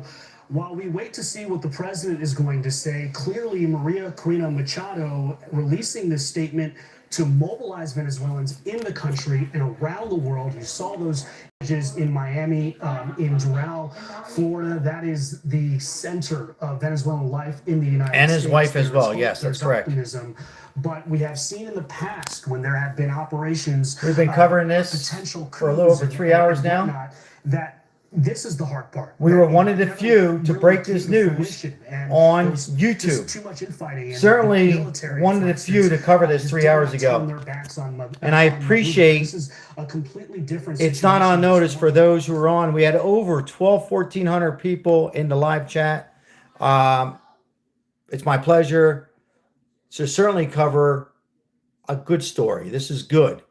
Nobody lost their life, at least on the American side. It was a good operation that I'm sure they were planning for several weeks now. You heard Trump earlier say he wanted this done a couple of days ago about the weather. And to wake up on a Saturday morning on January 3rd, on 26th, If you're an American, you have to be very, very happy. Actually, if you're a Venezuela, is anybody here from Venezuela? I'd like to hear your thoughts, because I think a lot of people are happy. The only ones who are not happy are those. Dizzy, how are you? Always good to see my friend Dizzy. The only ones who are not happy is people that are unfortunately addicted to narcotics. And I guarantee you, if that didn't happen, they would be for this too. Stop it. It's poison, guys. We should not do it. And we got to stop it. I'm from Venezuela. I think you should back up. I should back up. Oh, you mean back up the camera? Back up. So there's going to be a lot of different opinions on this. But at the end of the day, unless you were under a rock for the last couple years, many years, this is big. This should have been done. Well, this should have been done a long time ago. We should never had a dictator come in and run the country like this. And we finally have a president and leadership that is fighting for all of us. So we're moments away. I'm sure they're trying to get everything safe for Donald Trump to come out and give us a little bit more information, what we might not know. What do we know? Well, all we know right now is he's been captured, him and his wife, and he's transported on a boat, a ship to whatever you want to call it, to New York. He'll be prosecuted for drug trafficking and probably murder. What else do we know? They're asked questions to Trump about Mexico. He has a good relationship with Mexico president. But the problem is she's been taken over from drug cartels.